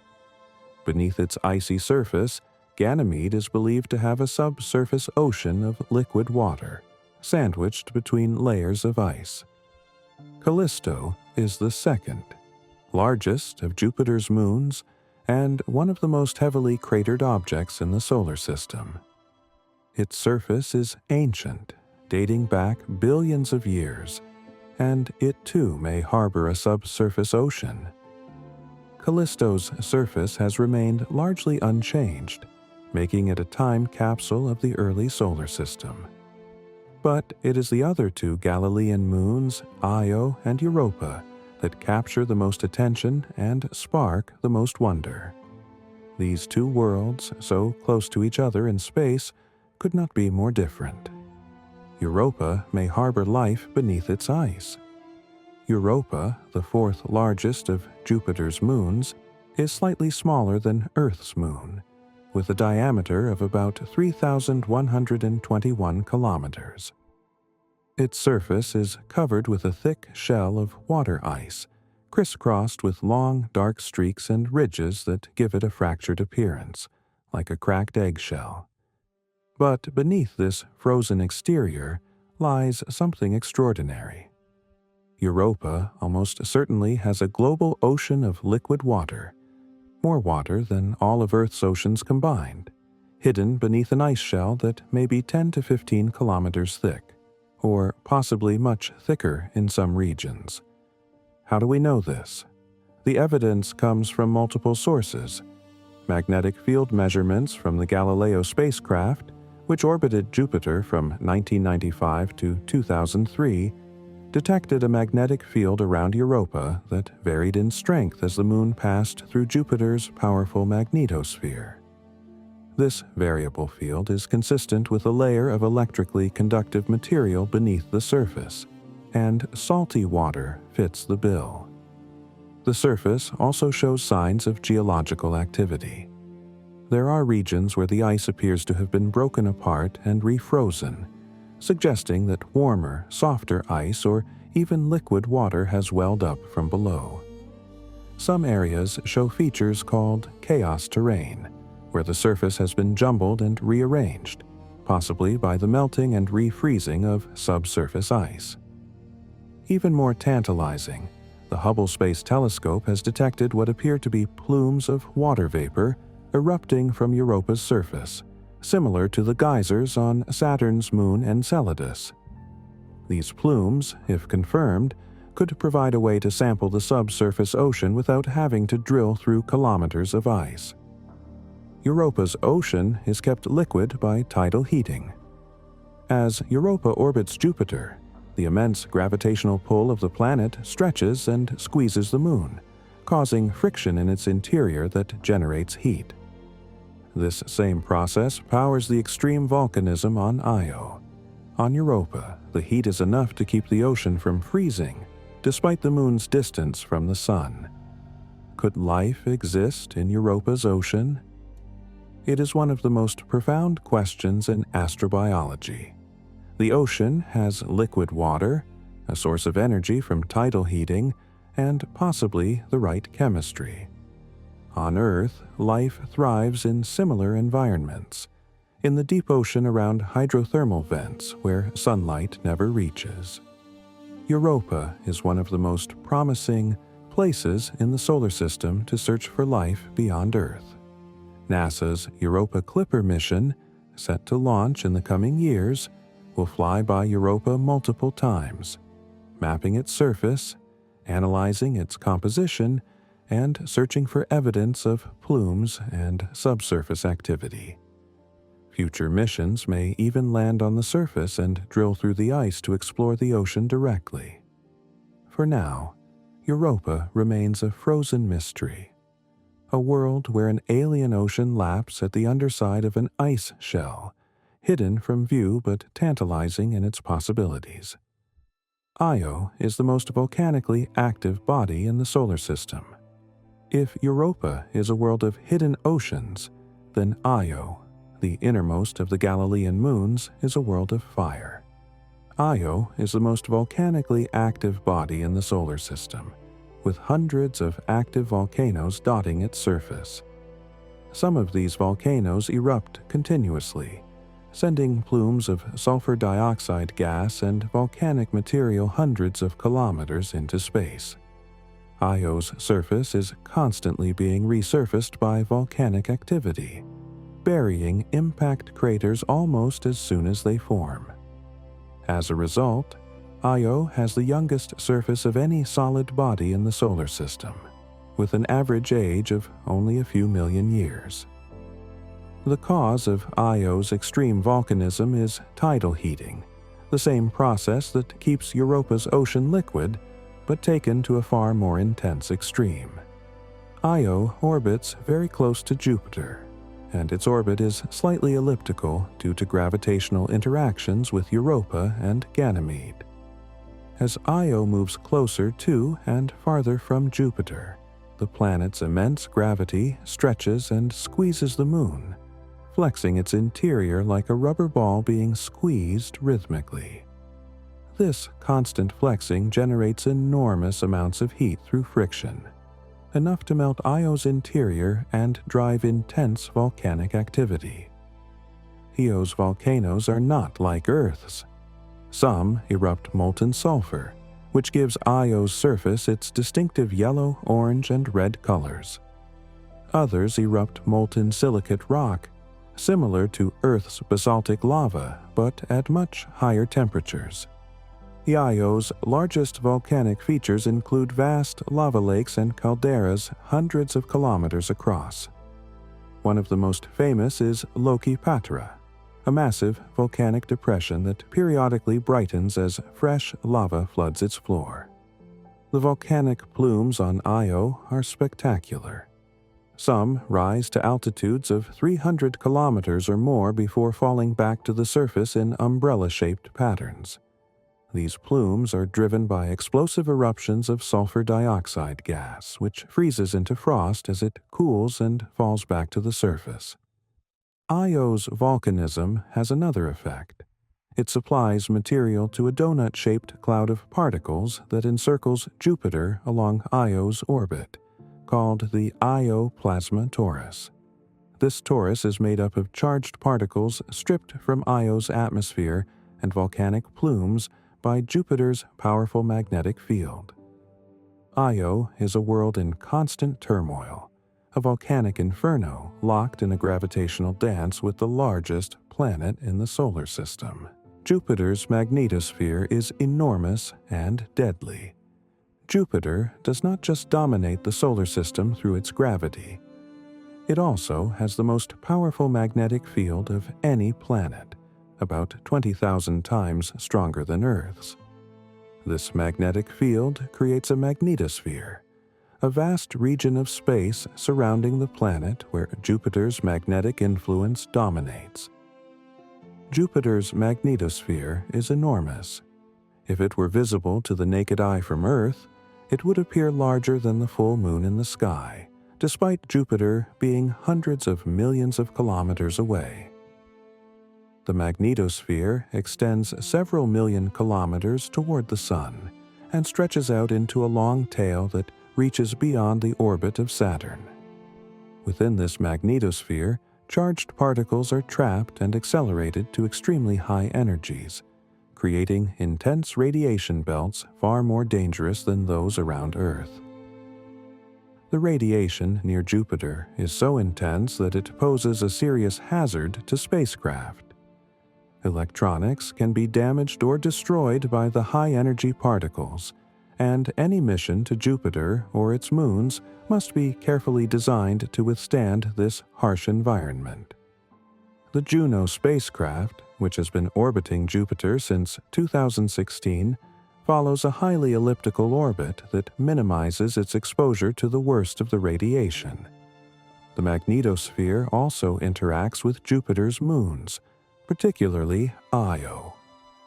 As Io orbits through Jupiter's magnetic field, it acts like an electrical generator, creating powerful electric currents that flow between the moon and the planet. These currents carry energy and charged particles, creating intense auroras at Jupiter's poles and contributing to the complex dynamics of the magnetosphere. Jupiter's auroras are among the most spectacular in the solar system, far more powerful than Earth's. They are driven not just by the solar wind, as on Earth, but also by the volcanic activity of Io and the rotation of Jupiter's magnetic field. Observing Jupiter's auroras in ultraviolet and X-ray wavelengths reveals vast curtains of light dancing across the polar regions, driven by processes that are still not fully understood. Jupiter is not just a planet of storms and moons. It is a planet of extreme magnetism, a generator of charged particles and radiation that shapes the space around it.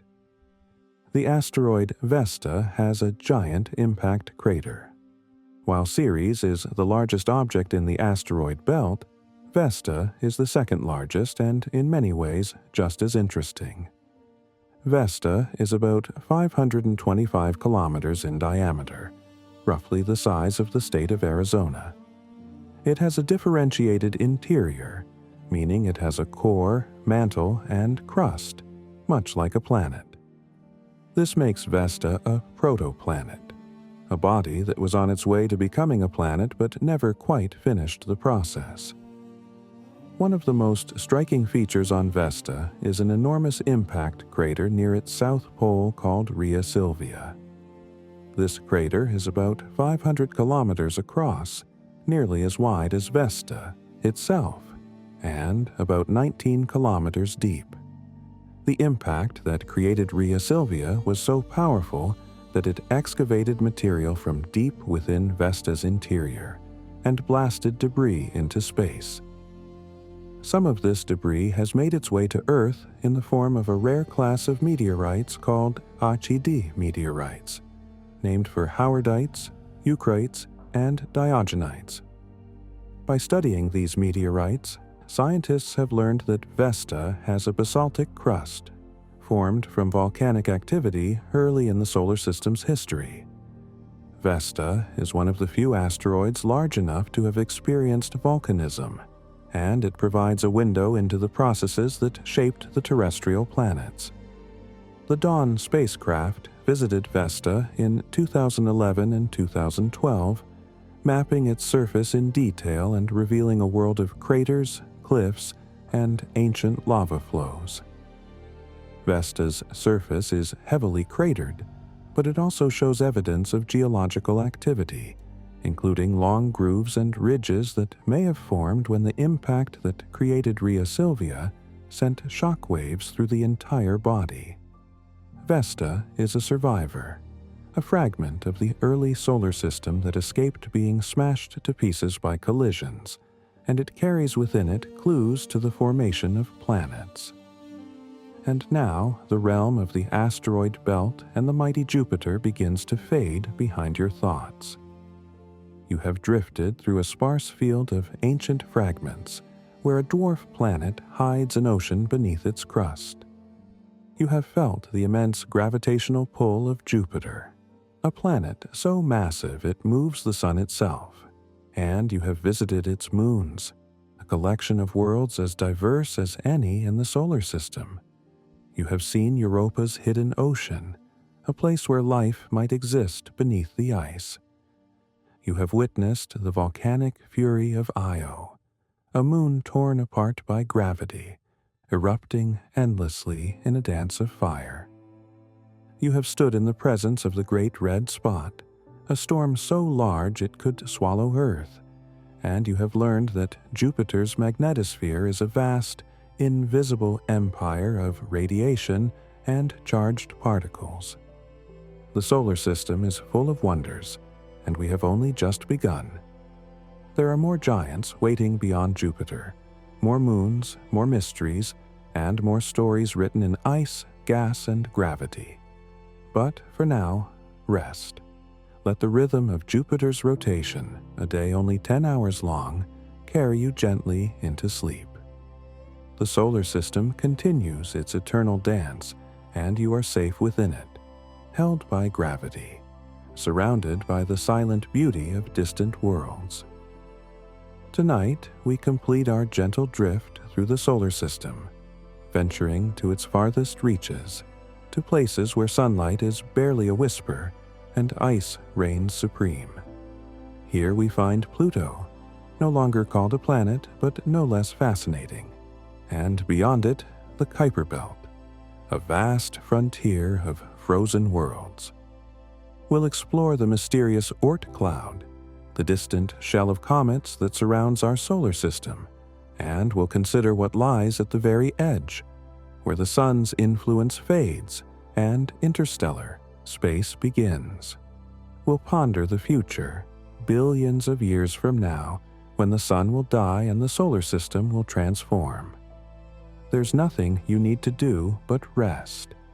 Let your breathing slow like the distant orbits of these far-flung worlds. Let your thoughts drift outward into the cold and the dark, where patience is measured in millions of years. Close your eyes and float with us to the edge of everything we know. Now, let's continue. Pluto's heart is made of nitrogen ice. For 76 years, Pluto was considered the 9th planet, a distant, frozen world at the edge of the solar system. Then, in 2006, the International Astronomical Union redefined what it means to be a planet, and Pluto was reclassified as a dwarf planet. This decision sparked debate and even some emotional attachment from people who grew up learning about 9 planets. But regardless of its classification, Pluto remains a fascinating world, and when NASA's New Horizons spacecraft flew past it in July 2015, it revealed a place far more complex and beautiful than anyone had imagined. One of the most striking features on Pluto is a large, bright region near its equator that has been nicknamed Tombaugh Regio, named after Clyde Tombaugh, who discovered Pluto in 1930. The western lobe of this region, called Sputnik Planitia, is shaped roughly like a heart, and it has captured the imagination of people around the world. This heart-shaped plain is enormous, about 1,000 kilometers across, and it is remarkably smooth, with very few impact craters. This suggests that the surface is geologically young, perhaps less than 10 million years old. Sputnik Planitia is filled with nitrogen ice, frozen at Pluto's frigid surface temperature of about minus 230 degrees Celsius. But this is not static ice. The nitrogen ice behaves like a very slow glacier, flowing and convecting over thousands of years. The surface of Sputnik Planitia is divided into irregular cells, each tens of kilometers across, separated by shallow troughs. These cells are the surface expression of convection, where warmer ice from below rises to the surface, spreads out, cools, and then sinks back down at the edges, creating the polygonal pattern. This convection is driven by heat from Pluto's interior, though Pluto is so small and so far from the Sun that it receives almost no external heating. The nitrogen ice also flows around obstacles, particularly around the rugged highland terrain that surrounds the plain, in patterns that resemble glaciers on Earth. Sputnik Planitia may be a giant impact basin, created when a large object struck Pluto long ago.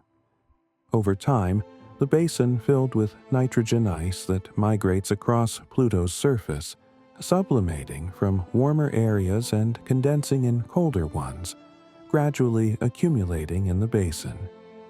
The presence of this massive concentration of ice may have caused Pluto to reorient itself over time, with the basin migrating toward the equator and toward the side facing Pluto's largest moon, Charon, due to tidal interactions. Pluto has blue skies and water-ice mountains. When New Horizons looked back at Pluto after its flyby, with the Sun behind the dwarf planet, it captured one of the most stunning images of the mission. Pluto's atmosphere, backlit by the Sun, glowed in layers of blue haze, creating a scene that looked almost Earth-like in its beauty. These blue hazes are made of tiny particles, probably complex organic molecules called tholins, that form when ultraviolet light from the Sun breaks apart methane and nitrogen in Pluto's thin atmosphere. The particles scatter sunlight in a way that preferentially scatters blue light, just like Earth's atmosphere does, creating the blue color. Pluto's atmosphere is incredibly thin, with the surface pressure about 100,000 times lower than Earth's, but it is substantial enough to have layers and to create weather. The atmosphere extends high above the surface, much higher than expected for such a small world, suggesting that Pluto's atmosphere is in a state of slow escape, gradually leaking into space. Pluto's atmosphere also varies over time. As Pluto orbits the Sun on its highly elliptical path, which takes 248 years to complete, it moves closer to and farther from the Sun. When Pluto is closer to the Sun, the surface warms slightly, and nitrogen ice sublimes into gas, thickening the atmosphere.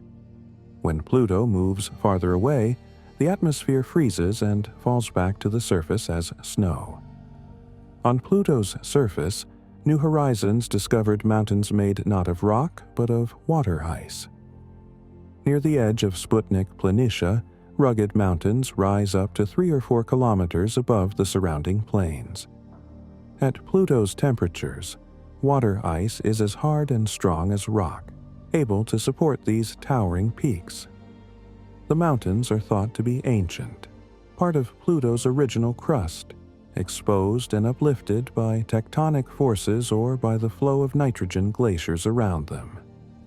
Pluto is a world of contrasts, with smooth plains and rugged mountains, bright ice and dark organic material, ancient craters and youthful surfaces. It is a reminder that small worlds can still be geologically active, and that the outer solar system holds wonders we are only beginning to understand. Pluto and Charon form a binary system. Pluto is not alone. It has 5 known moons, the largest of which is Charon, discovered in 1978. Charon is about half the diameter of Pluto, making it the largest moon relative to its planet in the solar system. Because Charon is so large compared to Pluto, the two do not orbit like a planet and moon in the traditional sense. Instead, they orbit a common center of mass, a point in space called the barycenter that lies outside of Pluto's body in the space between the two worlds. This makes Pluto and Charon a binary system, two objects locked in a gravitational dance, circling each other every 6.4 days. Pluto and Charon are tidally locked to each other, meaning they always show the same face to one another. If you stood on the Pluto-facing side of Charon, you would see Pluto hanging motionless in the sky, never rising or setting. The same is true from Pluto, where Charon would appear fixed in one spot in the sky. This mutual tidal locking is unique in the solar system. Charon has a very different appearance from Pluto. Its surface is dominated by water ice rather than nitrogen ice, and it has large canyons and tectonic features suggesting that its interior froze and expanded, cracking the surface.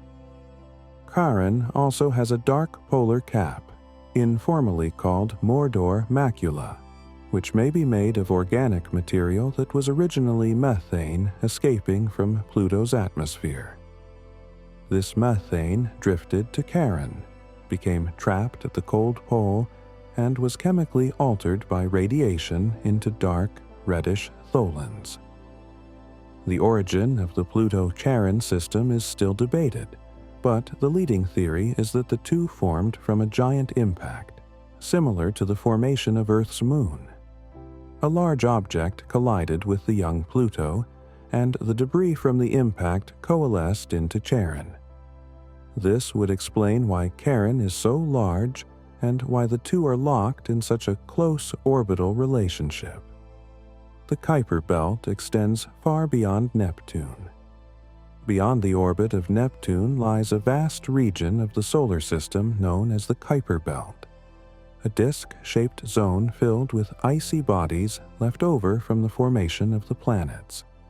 The Kuiper belt begins at about 30 astronomical units from the Sun, just beyond Neptune's orbit, and extends outward to about 50 astronomical units, though its exact boundaries are somewhat fuzzy.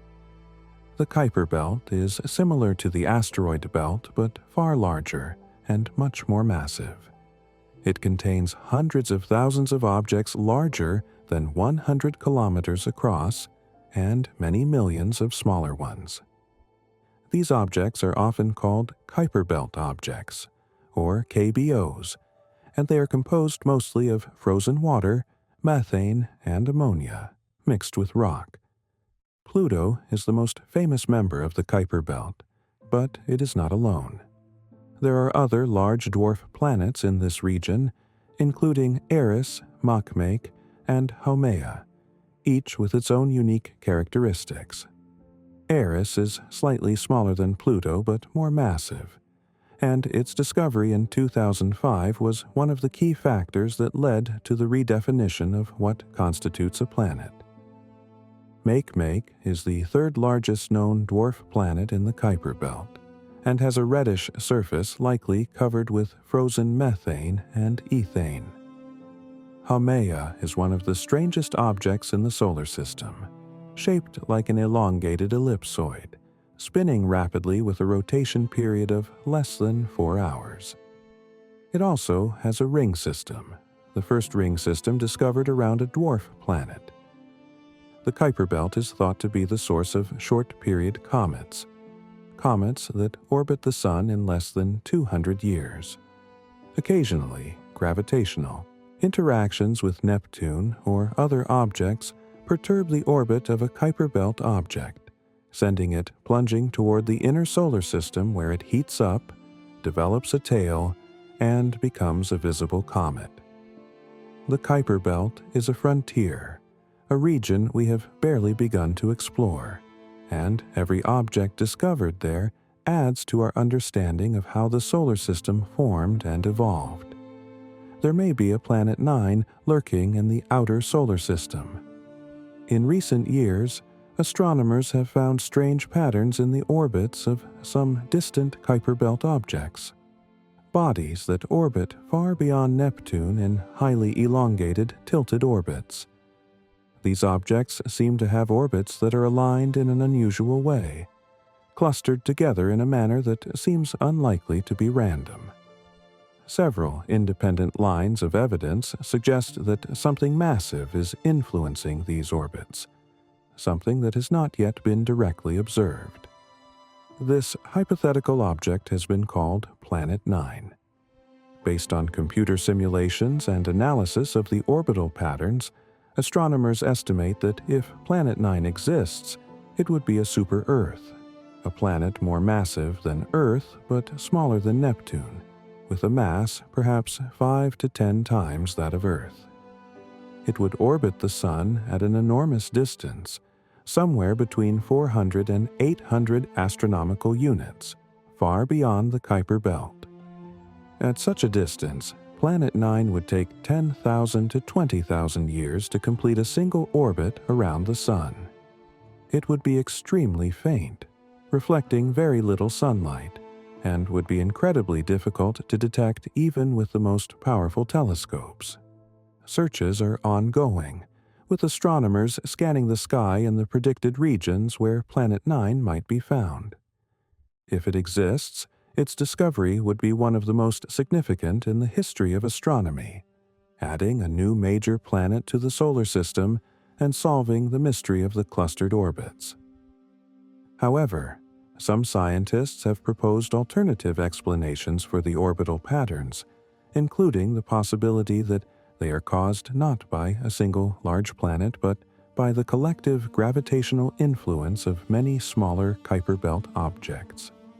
The debate continues, and for now, Planet 9 remains a tantalizing possibility, a shadow in the data, a world that may or may not exist.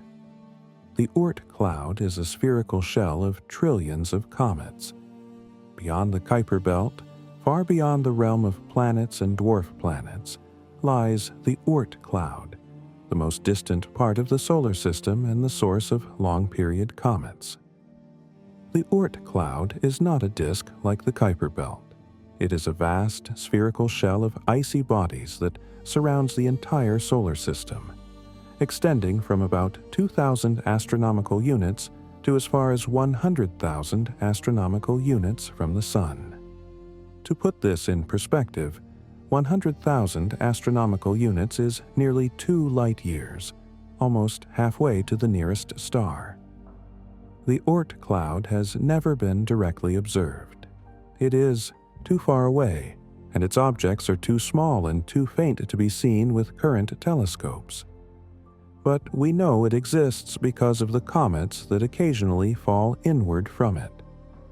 Long-period comets, comets that take hundreds, thousands, or even millions of years to orbit the Sun, come from random directions in the sky, suggesting that they originate from a spherical distribution of objects surrounding the solar system.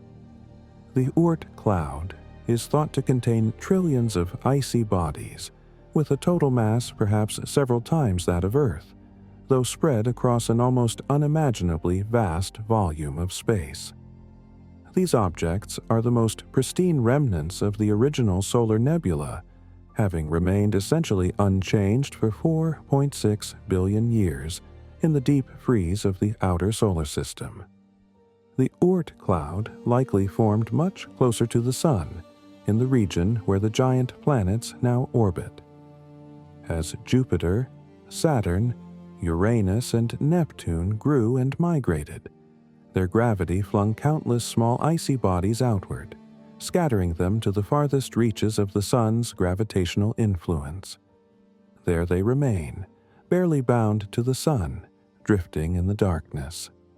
Occasionally, a passing star or the gravitational tug of the Milky Way itself nudges one of these icy bodies, sending it falling inward on a long, slow journey toward the Sun. When it enters the inner solar system, the Sun's heat causes the ice to sublimate, and the object develops a glowing coma and tail, becoming a visible comet.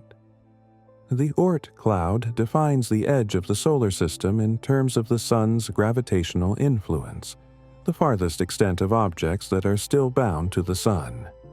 Voyager probes are in interstellar space. In 1977, NASA launched two robotic spacecraft, Voyager 1 and Voyager 2, on a mission to explore the outer planets. After visiting Jupiter and Saturn, and in Voyager 2's case, Uranus and Neptune as well, the two spacecraft continued outward, heading toward the edge of the solar system and beyond. Both spacecraft are still operational, still sending back data over 4 decades after their launch, making them the longest operating spacecraft in history. In August 2012, Voyager 1 crossed the heliopause, the boundary where the solar wind from the Sun is stopped by the interstellar medium, the thin gas that fills the space between stars. Voyager 1 became the first human-made object to enter interstellar space. Voyager 2 followed in November 2018, crossing the heliopause at a different location. The data sent back by the Voyagers has revealed what the boundary between the Sun's influence and interstellar space is like. The heliopause is not a sharp wall, but a transition zone where the solar wind slows, heats up, and mingles with the interstellar medium. Beyond the heliopause, the Voyagers detected an increase in cosmic rays, high-energy particles from outside the solar system that are partially blocked by the heliosphere. The Voyagers also measured the density and temperature of the interstellar medium, providing the first direct measurements of the space between stars. Despite being in interstellar space, the Voyagers are still technically within the solar system. They have not yet reached the Oort cloud, and they remain gravitationally bound to the Sun. They are traveling at speeds of about 15 to 17 kilometers per second, and even at these speeds, it will take them thousands of years to pass through the Oort cloud. Voyager 1 is currently the most distant human-made object, over 24 billion kilometers from Earth, and the signal from the spacecraft takes more than 22 hours to reach us, traveling at the speed of light. The Voyagers carry golden records, phonograph records containing sounds and images from Earth, intended as a message to any intelligent beings that might one day encounter them. They are ambassadors from humanity, drifting through the galaxy long after their mission has ended. The solar system has no clear edge. When we ask where the solar system ends, the answer depends on how we define the edge. Is it the orbit of Neptune, the last of the major planets? Is it the outer edge of the Kuiper Belt, where the population of icy bodies thins out? Is it the heliopause, where the solar wind stops? Or is it the outer boundary of the Oort cloud, the farthest extent of objects gravitationally bound to the Sun? Each of these boundaries tells us something different about the Sun's influence. The heliopause marks the edge of the Sun's direct physical influence through the solar wind. The Oort cloud marks the edge of the Sun's gravitational influence, the farthest distance at which objects remain in orbit around the Sun. But even the Oort cloud does not have a sharp boundary. It gradually fades into the interstellar medium, and objects in the outermost Oort cloud are so weakly bound to the Sun that a passing star could easily pull them away. In a sense, the solar system is not a clearly defined sphere, but a region of space where the Sun's gravity and solar wind dominate, gradually fading into the galaxy beyond. The solar system is embedded in the Milky Way, and the Sun and all its orbiting bodies are part of the larger galactic environment, influenced by the gravity of nearby stars and the structure of the galaxy itself.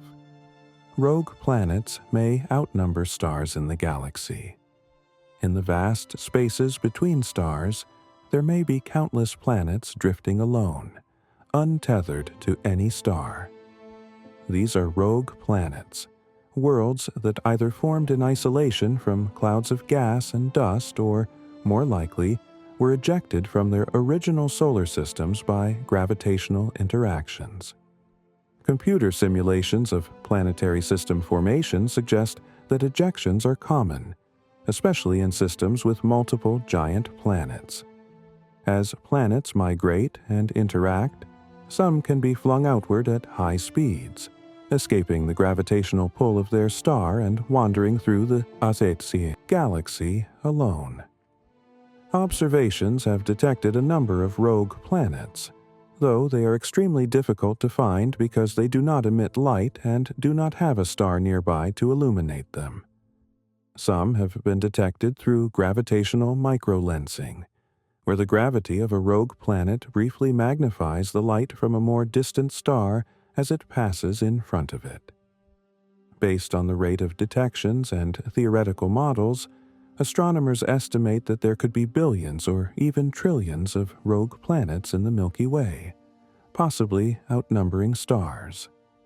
These worlds would be cold and dark, with no sunlight to warm them. Any heat would come from residual warmth left over from their formation or from radioactive decay in their interiors. Some rogue planets might have thick atmospheres that trap heat, keeping subsurface oceans liquid for billions of years. Life, if it could arise in such an environment, would have to rely entirely on internal heat and chemical energy, never seeing a star.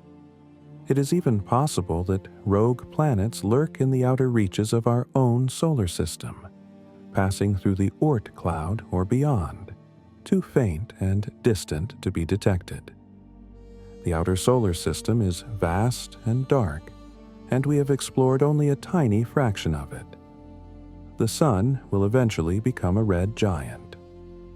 The Sun has been shining steadily for 4.6 billion years, and it will continue to do so for another 5 billion years. But the Sun is not eternal. It is slowly changing, and in the distant future, it will die. As the Sun ages, it will enter a phase called the red giant phase. This happens when the hydrogen fuel in the Sun's core is exhausted. For billions of years, the Sun has been fusing hydrogen into helium in its core, and this process creates an outward pressure that balances the inward pull of gravity. But when the hydrogen runs out, the core will contract and heat up, while the outer layers of the Sun expand. The Sun will swell to an enormous size, perhaps reaching as far as the orbit of Earth or even beyond. It will become a red giant, cooler on the surface but vastly larger and more luminous overall. The inner planets will be engulfed or incinerated. Mercury will almost certainly be consumed by the expanding Sun. Venus likely will be as well. Earth's fate is less certain. Some models suggest Earth will be swallowed. Others suggest it will survive, but barely, scorched and lifeless, with its atmosphere and oceans long since boiled away. During the red giant phase, the Sun will shed its outer layers in a series of pulses, creating a planetary nebula, a glowing shell of gas expanding into space. The core of the Sun, no longer producing energy through fusion, will contract into a white dwarf, a dense, hot remnant about the size of Earth, but with a mass close to the Sun's current mass. The white dwarf will slowly cool over trillions of years, fading from white to yellow to red to black, eventually becoming a cold, dark cinder drifting through space. The planets that remain, the outer giants and whatever survives of the inner worlds, will continue to orbit this stellar corpse, frozen and dark, in a solar system that no longer has a sun. After death, the Sun becomes a white dwarf cooling in darkness. When the Sun finally exhausts its nuclear fuel and sheds its outer layers, what remains will be the core, a white dwarf. This object will be incredibly dense, with a mass similar to the Sun's current mass compressed into a sphere about the size of Earth.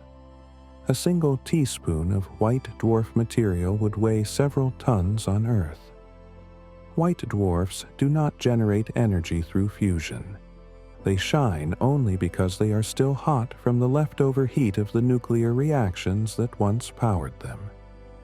Over time, they radiate this heat away, cooling slowly from temperatures of over 100,000 degrees Celsius down toward the temperature of the surrounding space. The cooling process is extraordinarily slow. A white dwarf can remain warm enough to emit visible light for billions of years.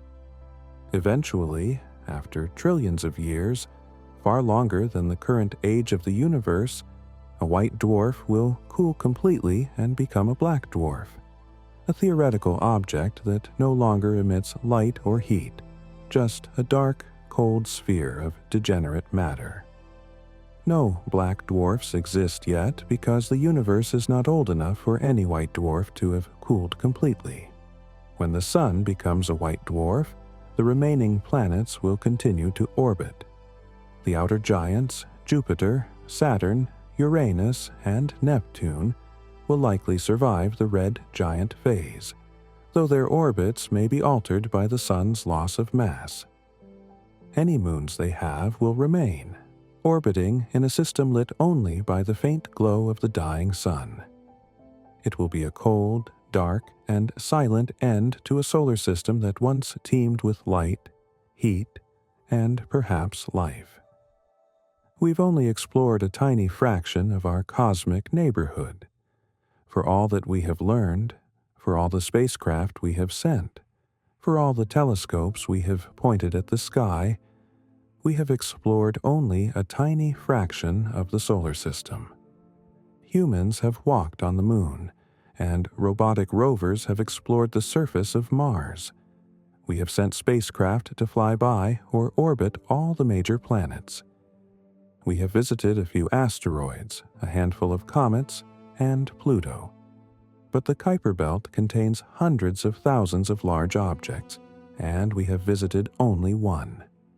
The Oort cloud, with its trillions of comets, remains entirely unexplored, never directly observed. We have barely scratched the surface of what the outer solar system holds. Future missions are being planned. NASA's Europa Clipper will explore Jupiter's moon Europa in detail, searching for signs of a subsurface ocean and conditions suitable for life. The Dragonfly mission will send a rotorcraft to Titan, Saturn's largest moon, to explore its surface and atmosphere, searching for prebiotic chemistry and possibly even life. Other missions may visit Enceladus, Triton, or the ice giants Uranus and Neptune, worlds that have been visited only once, briefly, by Voyager 2. There is talk of missions to the Kuiper Belt, to Eris or Haumea, or other distant dwarf planets, and even of missions to study the interstellar medium, following in the footsteps of the Voyagers. Each mission reveals new surprises, challenges old assumptions, and raises new questions. The more we explore, the more we realize how much we do not know. The solar system is not a finished chapter in a textbook. It is a living, evolving story, still being written, still full of mysteries waiting to be uncovered. And now we drift gently back from the edge of everything. You have traveled farther than any human has physically gone, out past Pluto to the Kuiper Belt, out past the heliopause where the Voyagers fly in interstellar space, out to the Oort cloud where comets sleep in the darkness, waiting for the nudge that will send them sunward. You have heard of rogue planets wandering the galaxy, of the Sun's eventual death as a red giant and its long cooling as a white dwarf. You have learned that the solar system has no clear edge, that it fades gradually into the galaxy beyond. You are part of this solar system, a small collection of atoms arranged into a living being, resting on a small planet orbiting a medium-sized star in a quiet corner of the Milky Way. Every atom in your body was forged in stars, scattered into space, and gathered again into planets and life. You are made of the solar system, and the solar system is in you. The sun will rise again tomorrow, as it has for billions of years, and the planets will continue their slow, patient orbits, tracing paths through space that stretch back to the beginning and forward into an almost unimaginable future. Rest now. There's nothing more you need to know tonight. The solar system turns on without you, and you are safe within it, held by gravity, surrounded by worlds both familiar and strange. If you made it this far, thank you for joining us on this journey through our cosmic neighborhood. Sleep well, dream gently, and know that you are a part of something vast, ancient, and beautiful. Good night.